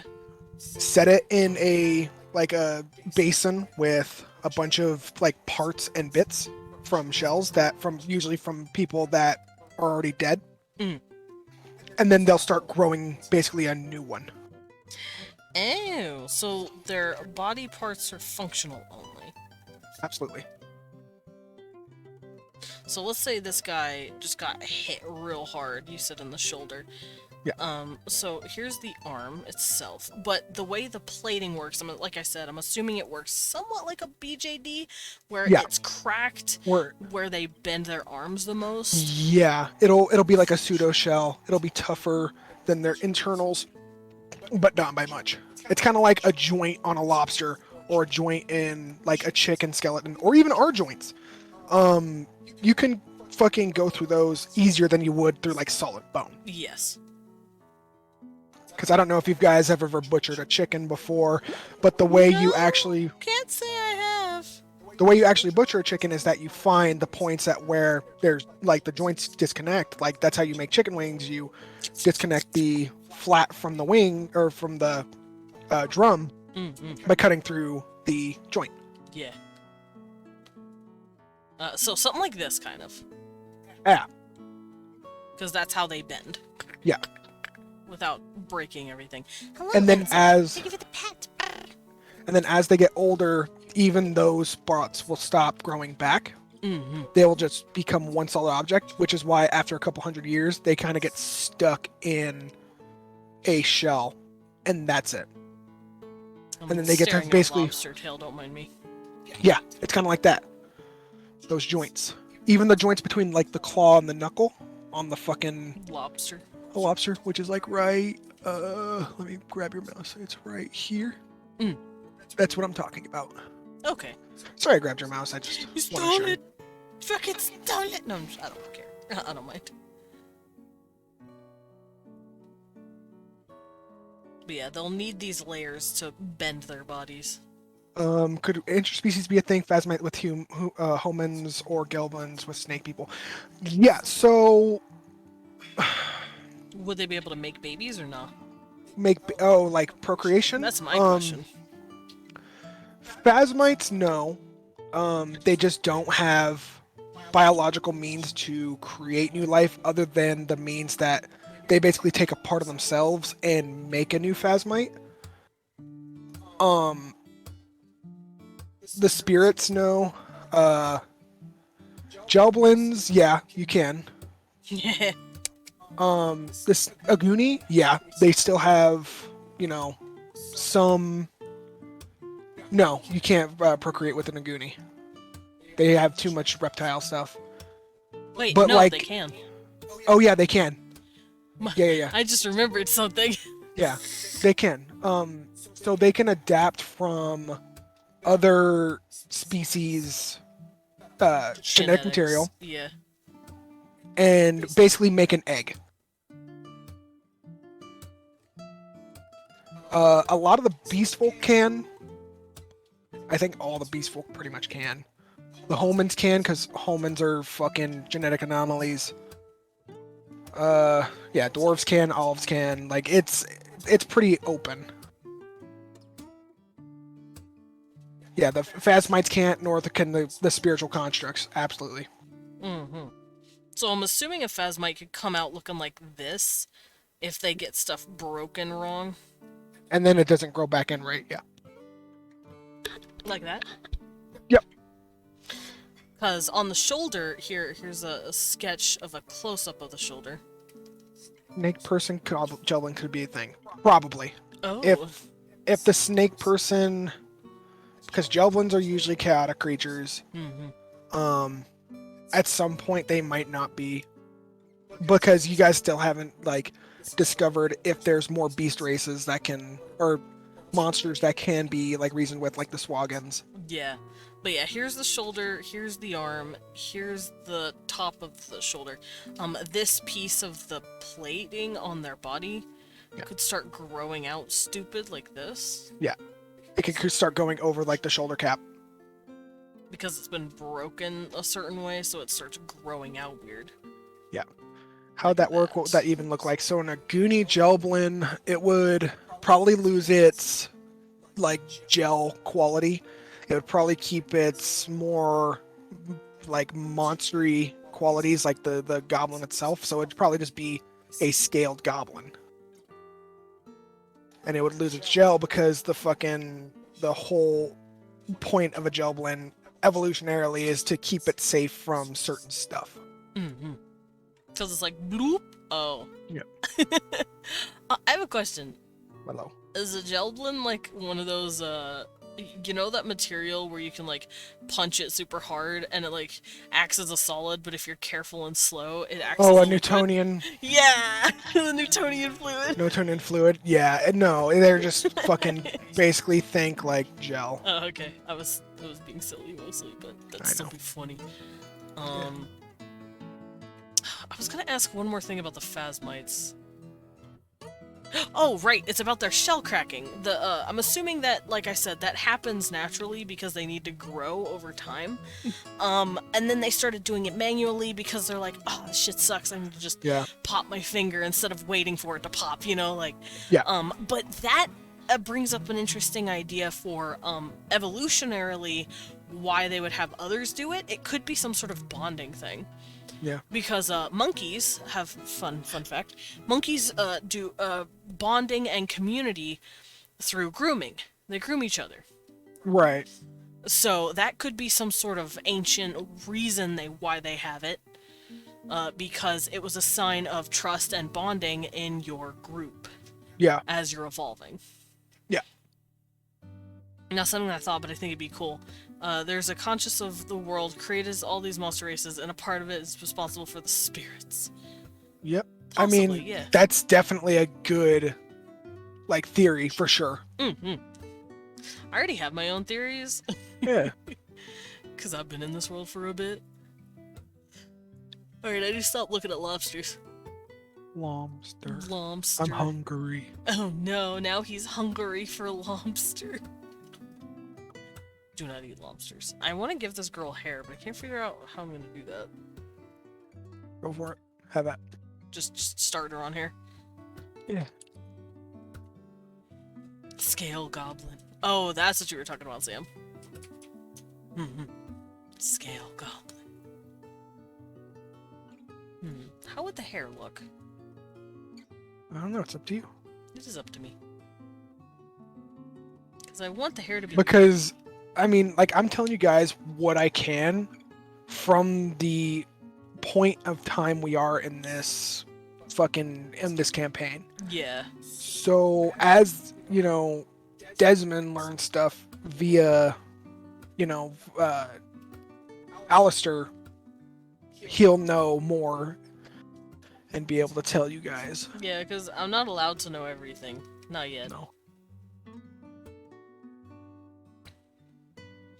Because that would be spoilers. And that's why I tried to ask specific questions. Yeah. Because I knew I'm not going to get everything.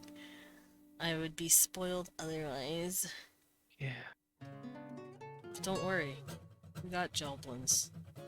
And that, Everyone's new favorite thing. at the end of the day, isn't that I just- what matters? Like, you guys didn't make a fuss about it when I introduced them. Because they are just like the base first enemy.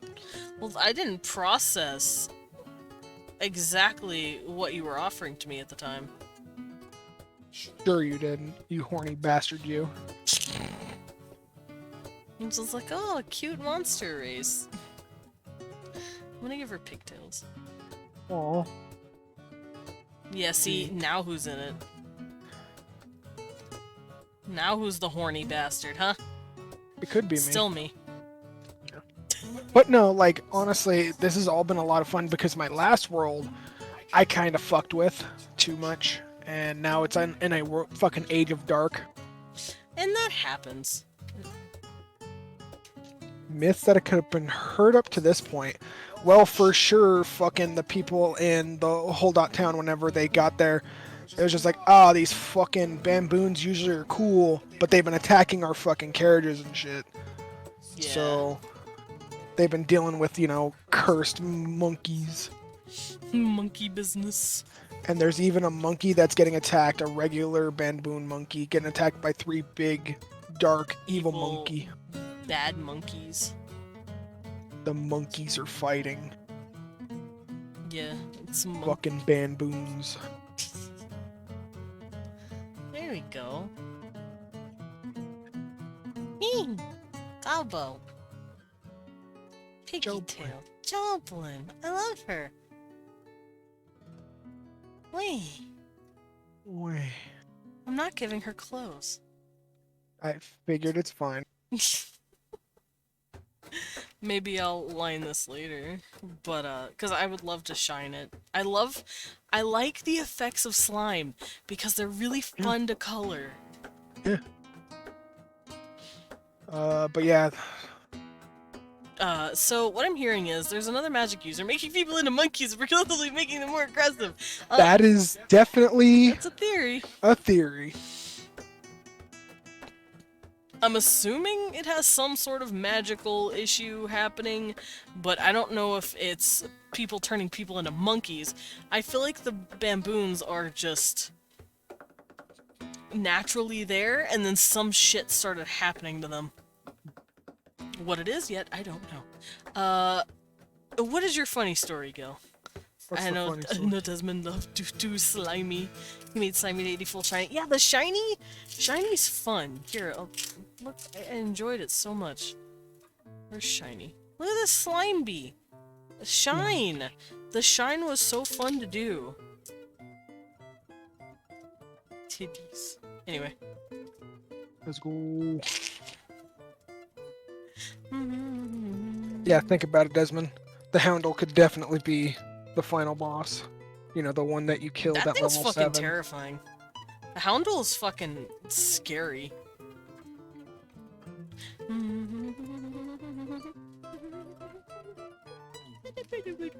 Yeah, I'm not gonna give this girl any clothes.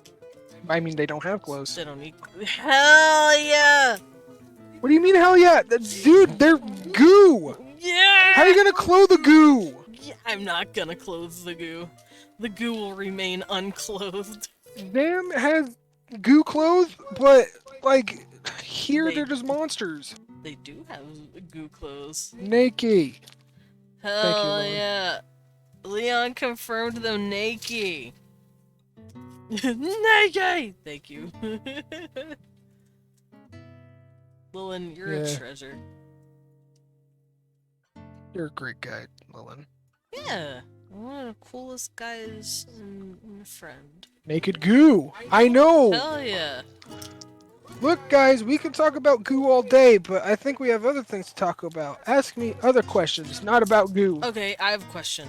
What color are the Gelblins usually? I need to know what color I'm God damn coloring it. her. No, I'm not being horny. I'm just asking. So they're usually green. It depends on where they're at. So Fair. if they're in the forest and stuff, They're like greeny. they're usually green. If they're like in the fucking desert, they're usually like brown, tan. If they're in the snow, they're usually white or blue. Spriganlins are usually like black or fucking dark hide in the green. swamps. And then Shulong, they're usually like fucking like gold or silver. Pretty. Pink Jello and Glora. Pink. I want to see the pink. And Joblins are very common because they just propagate, they just spring up out of nowhere. Well, I mean, they could probably... They're probably like sponges where they can just kind of... Just bloop. Over time, you're just mitosis. You're just walking around like a little goblin girl gel, and then you just kind of whoop, and then you have a sister. Yeah. Or you have a daughter. For my thought process, what is this? We have an infiltrated group of not so bright criminals. Half this criminal organization. Long story. Managed to get in the group, spike their drinks. The strongest laxative known. Oh, Gil, that's mean. That was a crap fest. Well played. Well played, Loros. That's... Gil, that's great.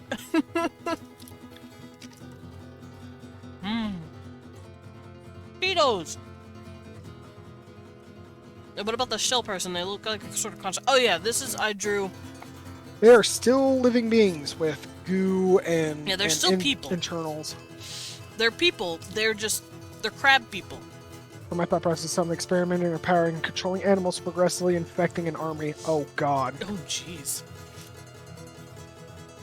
But yeah, the phasmites are basically like crabs. Crab people. That is fucking violent, Guild. Jesus. He's in it. Good lord. Alright. Imagine you crack open a phasmite and a gooblin comes out. Oh no! Oh, gooblin's a cute name for them. Gelblin and gooblins. Joblin. Gelblin. Gelblin's pretty cute too. Gelblin. Gelblin. Joblin. Anyway. Would you believe me? I said it wasn't my idea. I feel like it was your idea. No, you know what? I believe that there are people out there that are more chaotic than Gil. Alright, fine. Alright, is there anything else you would like to cover, or do you guys have any other questions? Yeah, like, I'm here until... I don't know. Oh, hi, Kibi. Oh, cold toes! Cecil has cold little beans. Oh.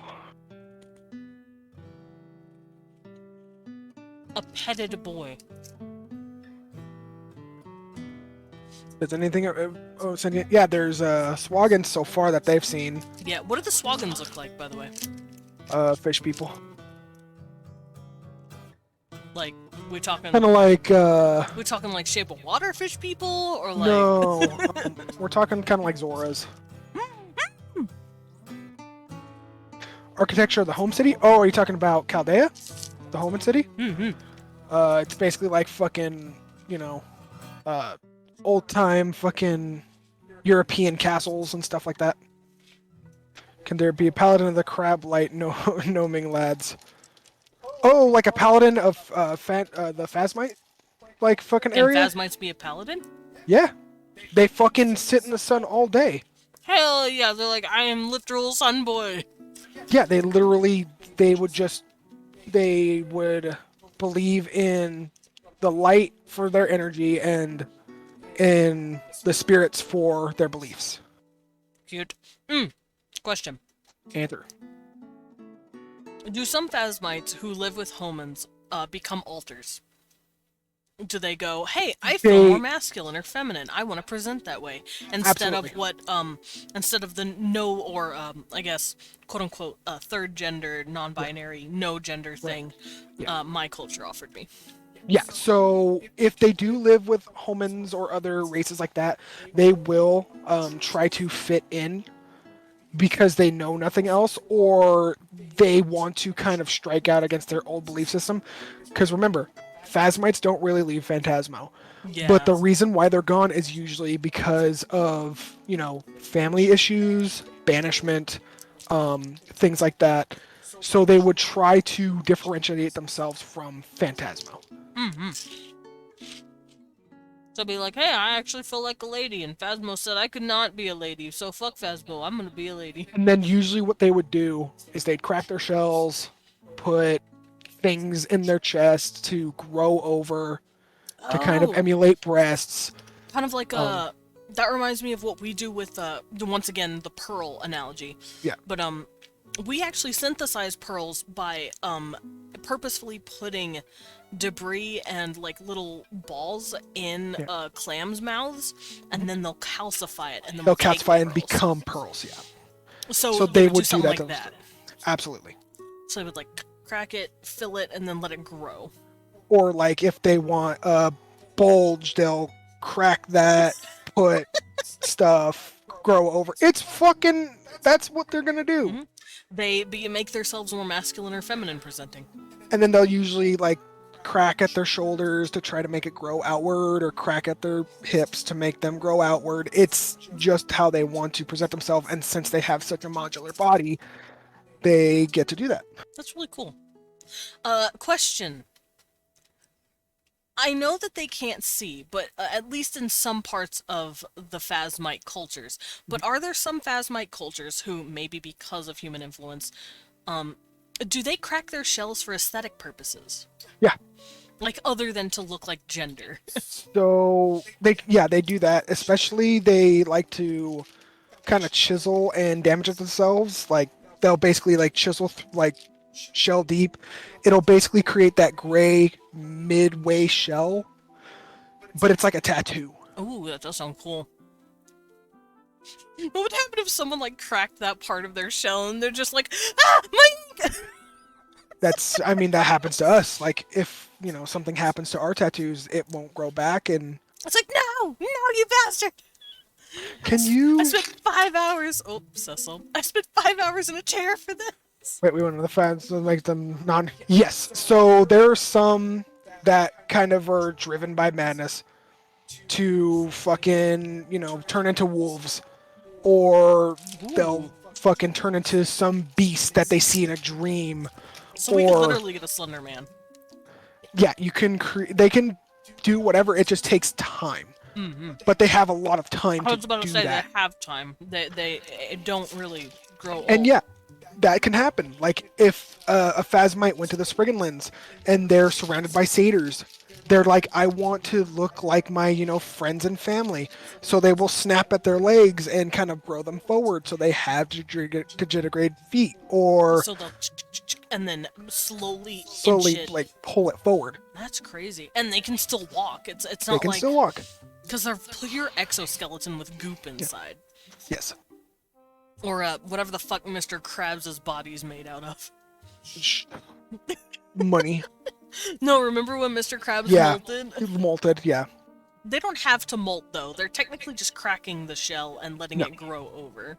There's no removal of the shell really. It's just like cracking at the shell. It'll reconstitute over time. But yeah. Well, shit, I have a Phasmite OC. Time to make him look crazy. Yeah. You can really go hard with a Phasmite because they're really kind of open-ended with how you can make them look. Does aesthetic cracks and stuff play a role in like I guess what's the term? Like, do they ever do it as a sense of oath or pride for like something they've joined? Like, do they have like factions that force them to crack their shells a certain way? Well, especially warriors, they crack their backs. They usually put like an insignia that's like a signal of protection and a symbol of like returning home. It's like a promise. Oh, that's cool. They have ones that are like, if you're a high-end, religious sect member, then you're gonna want to show everyone that that's who you are. And yes, they have clothes, and yes, they have like adornments, but they're mostly focused on their shell. Mm-hmm. They're mainly focused on their skin because that's the one and only one they'll ever have. Right. When it comes to clothes, I assume they just wear the bare minimum, like more It's- for decoration rather than like, Yeah. because we wear clothes nowadays, especially for like just modesty. Yeah. But I'm assuming these guys don't really have a sense of modesty because they have nothing, unless they do consider some parts of their body to be censoring. Like they need to censor it. They do not. Okay. Other than their eyes. That's like the one thing that they have that they will want to protect. Okay. Everything else is just it's just a shell. It's just their it's just their husk. Got it. What would a phasmite armor look like? Like if they have to absorb the sun, how would the armor adapt to that? So phasmite armor would usually be cloth. It wouldn't be anything actually heavy because they are essentially their own armor. Yeah, Which is why- Yeah, which is why one of their passives is living armor. So they basically start with AC 14 and can't be boosted by other than like magical means. Right. So they start at 14 and then you basically have to get rings or other pieces of equipment to increase their defensive capabilities. 9 times out of 10, if you're playing a phasmite, it's usually a fucking monk. It's usually some kind of damage class. You can make a really good fucking phasmite rogue. But 9 times out of 10, you don't really want them to be the tank because they do have the passive of brittle, which means that they take double damage from impact. Yeah. And if you want to be a tank, you want to be good against all forms of damage. Which is why Homans are probably the best tank class in the game, at least in my system. Because they have natural like magic understanding. Mm-hmm. So they have a bit more magic defense and then they can build whatever armor they want. Because they're cracked. Yeah, phasmites are interesting. I really liked how I created them. I love the phasmites. They're one of my favorite races that you've come up with. Thank you. Because they're just so unique and alien, and it's really cool. All this cool lore and info makes me want phasmite too. Yeah, that's what I said. I'm like, listen, I already made my Alf, because I love my Alf. Oh, why the races you talk about make me want to make one? Yeah, we're all gonna make phasmites now. And Gelblins. Oh, that does make me wonder, how sentient are the Gelblins? Because they were pretty aggressive in the campaign. Can't really talk to them. really talk to you about that right now. Spoilers. What the fuck, guys? Chat, tell him to tell me the secrets. Tell him to tell me. I want to know. Tell him to tell me. Tell me. Yeah, I'll that's pick you up and spoilers. shake you like a bear. I will fucking pick you up and hook you. I'll fly. Yeah, that's gonna be hilarious. But you will fly not of your own accord. It will be of my accord. I will gain yeet status. It's gonna be awesome. Not throwing me. Goodbye. But yeah, y'all got any more questions? Yeah, I'm here to answer them as good as I can without spoilies. I'm not trying to fucking ruin surprises for you. How about give me spoilies though? How about How about- spoilies? How about zero spoilies? How about give me spoilies? How about you suck a butt? Rude. Oh, Hyperion. I'll dab. That's all I can do. Fair. You know what? Me You too. dab your heart out. Me too. Dab. Me too. See. Anyway, it is about that time, so we're gonna wrap out here. Wrap out? Wrap up. Thank you, Lindo. I'm gonna nap up. No Homestuck Raps. But yeah, you got anything else, or you guys got any questions? Otherwise, Yeah. we're gonna wrap this up. That was his world, his lovely. Yeah, no. It's new world. It's a very, very new world.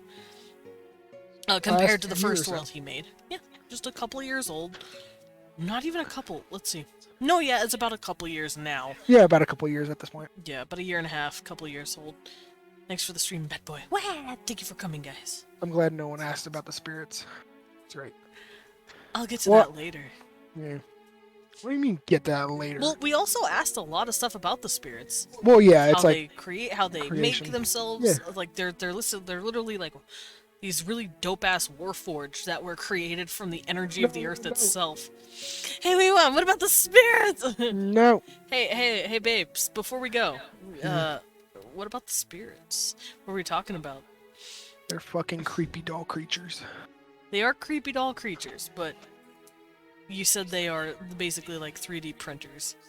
Yeah, they create each other, and they create themselves, and they learn. They're basically like AI 3D printed creatures.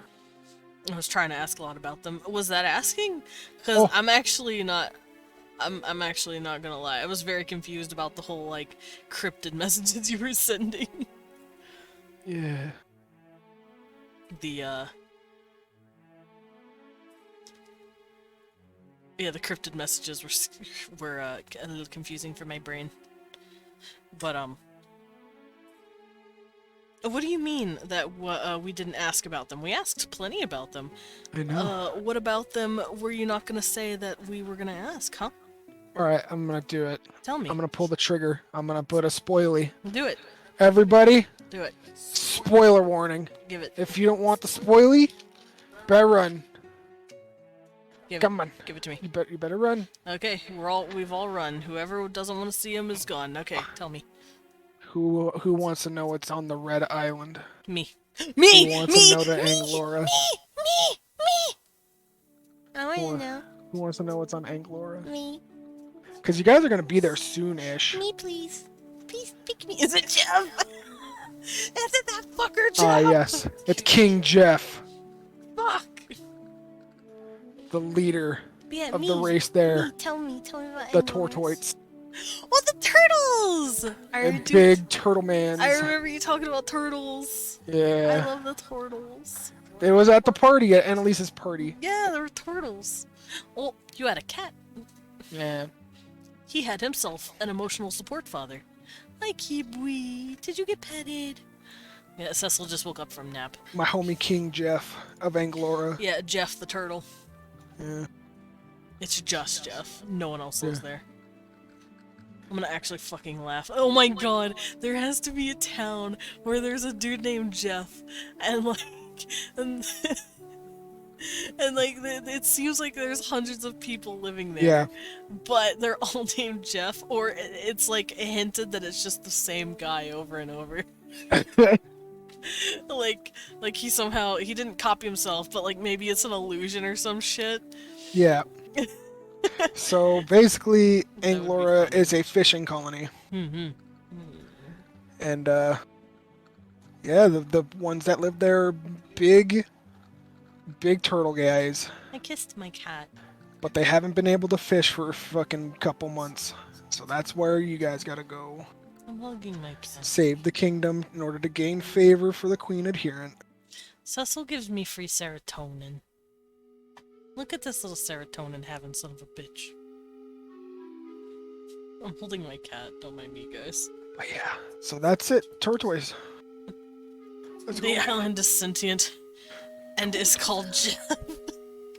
Yeah, the island itself is Jeff. Yeah. Is the island a giant turtle? I can never confirm nor deny Oh any my allegations. god, it is. It is, isn't it? Your fucking smile. Hi, Kiwi. I smooched my boy. Alright, but with that, I think we're gonna. Oh, Cecil! No! My tablet! The island is Jeff confirmed. I know it. My tablet got turned off. Thanks, Cecil. Thanks, buddy. Hey, can you fuck right on? Oh no, I can't see it anymore. Oh, is it like doing the whole display thing? Yeah. Oh no. now. Anyway, I'll take that as a. And if anyone wants to know about classes, I got a whole heck of a lot of classes. We do have a fuck ton of classes. If you want to come back on at some point and talk about classes, you can. I'm doing this because I hurt my knee, and you're just like, let's go. You don't Yeah. want to come here. I'll steal you anyway. I'll do it. How? I'll do it. I'll figure it out. I literally have to go to work. At least it happened at the end and not the middle. Yeah, I'd cry. Because Cecil bumped his head onto the Cable. wire, and now it's broken. It's Didn't okay, I? I'll fix it. But yeah, we're gonna call it here. We're gonna raid out. We're gonna find a cutie, and I will see you guys tomorrow. Oh, thank you for the pet.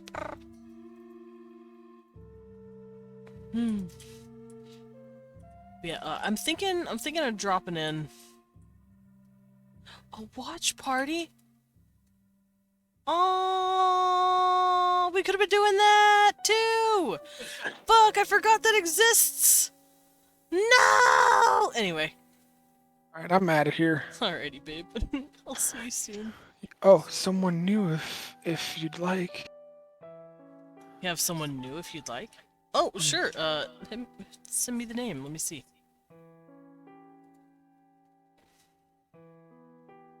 Hi, Kibui. Actually tempted to raid the Bugbear, because he's pretty cool.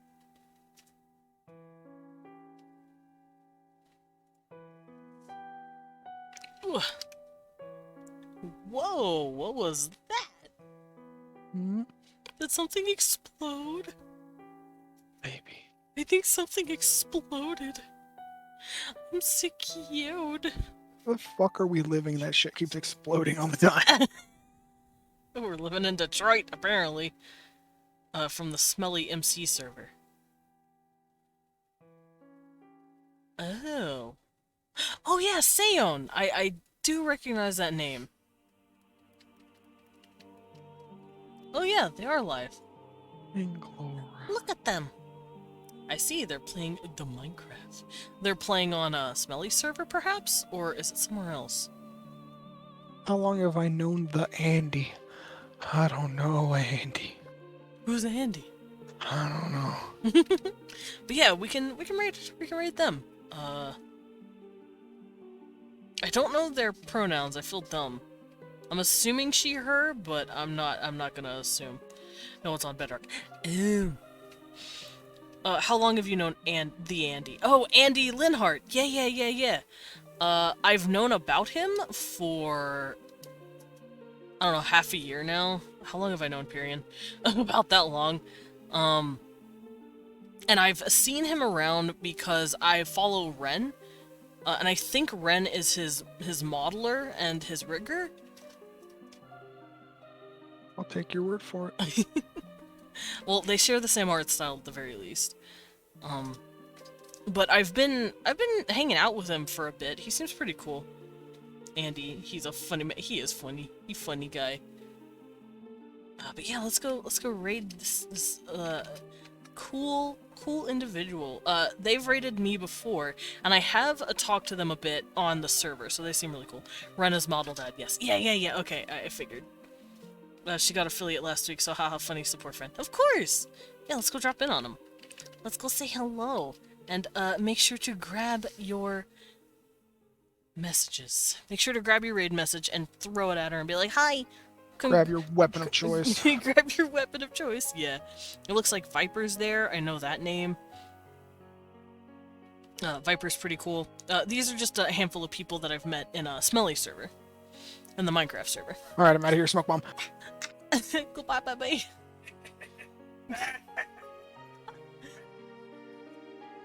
As you can hear him chuckling in the distance.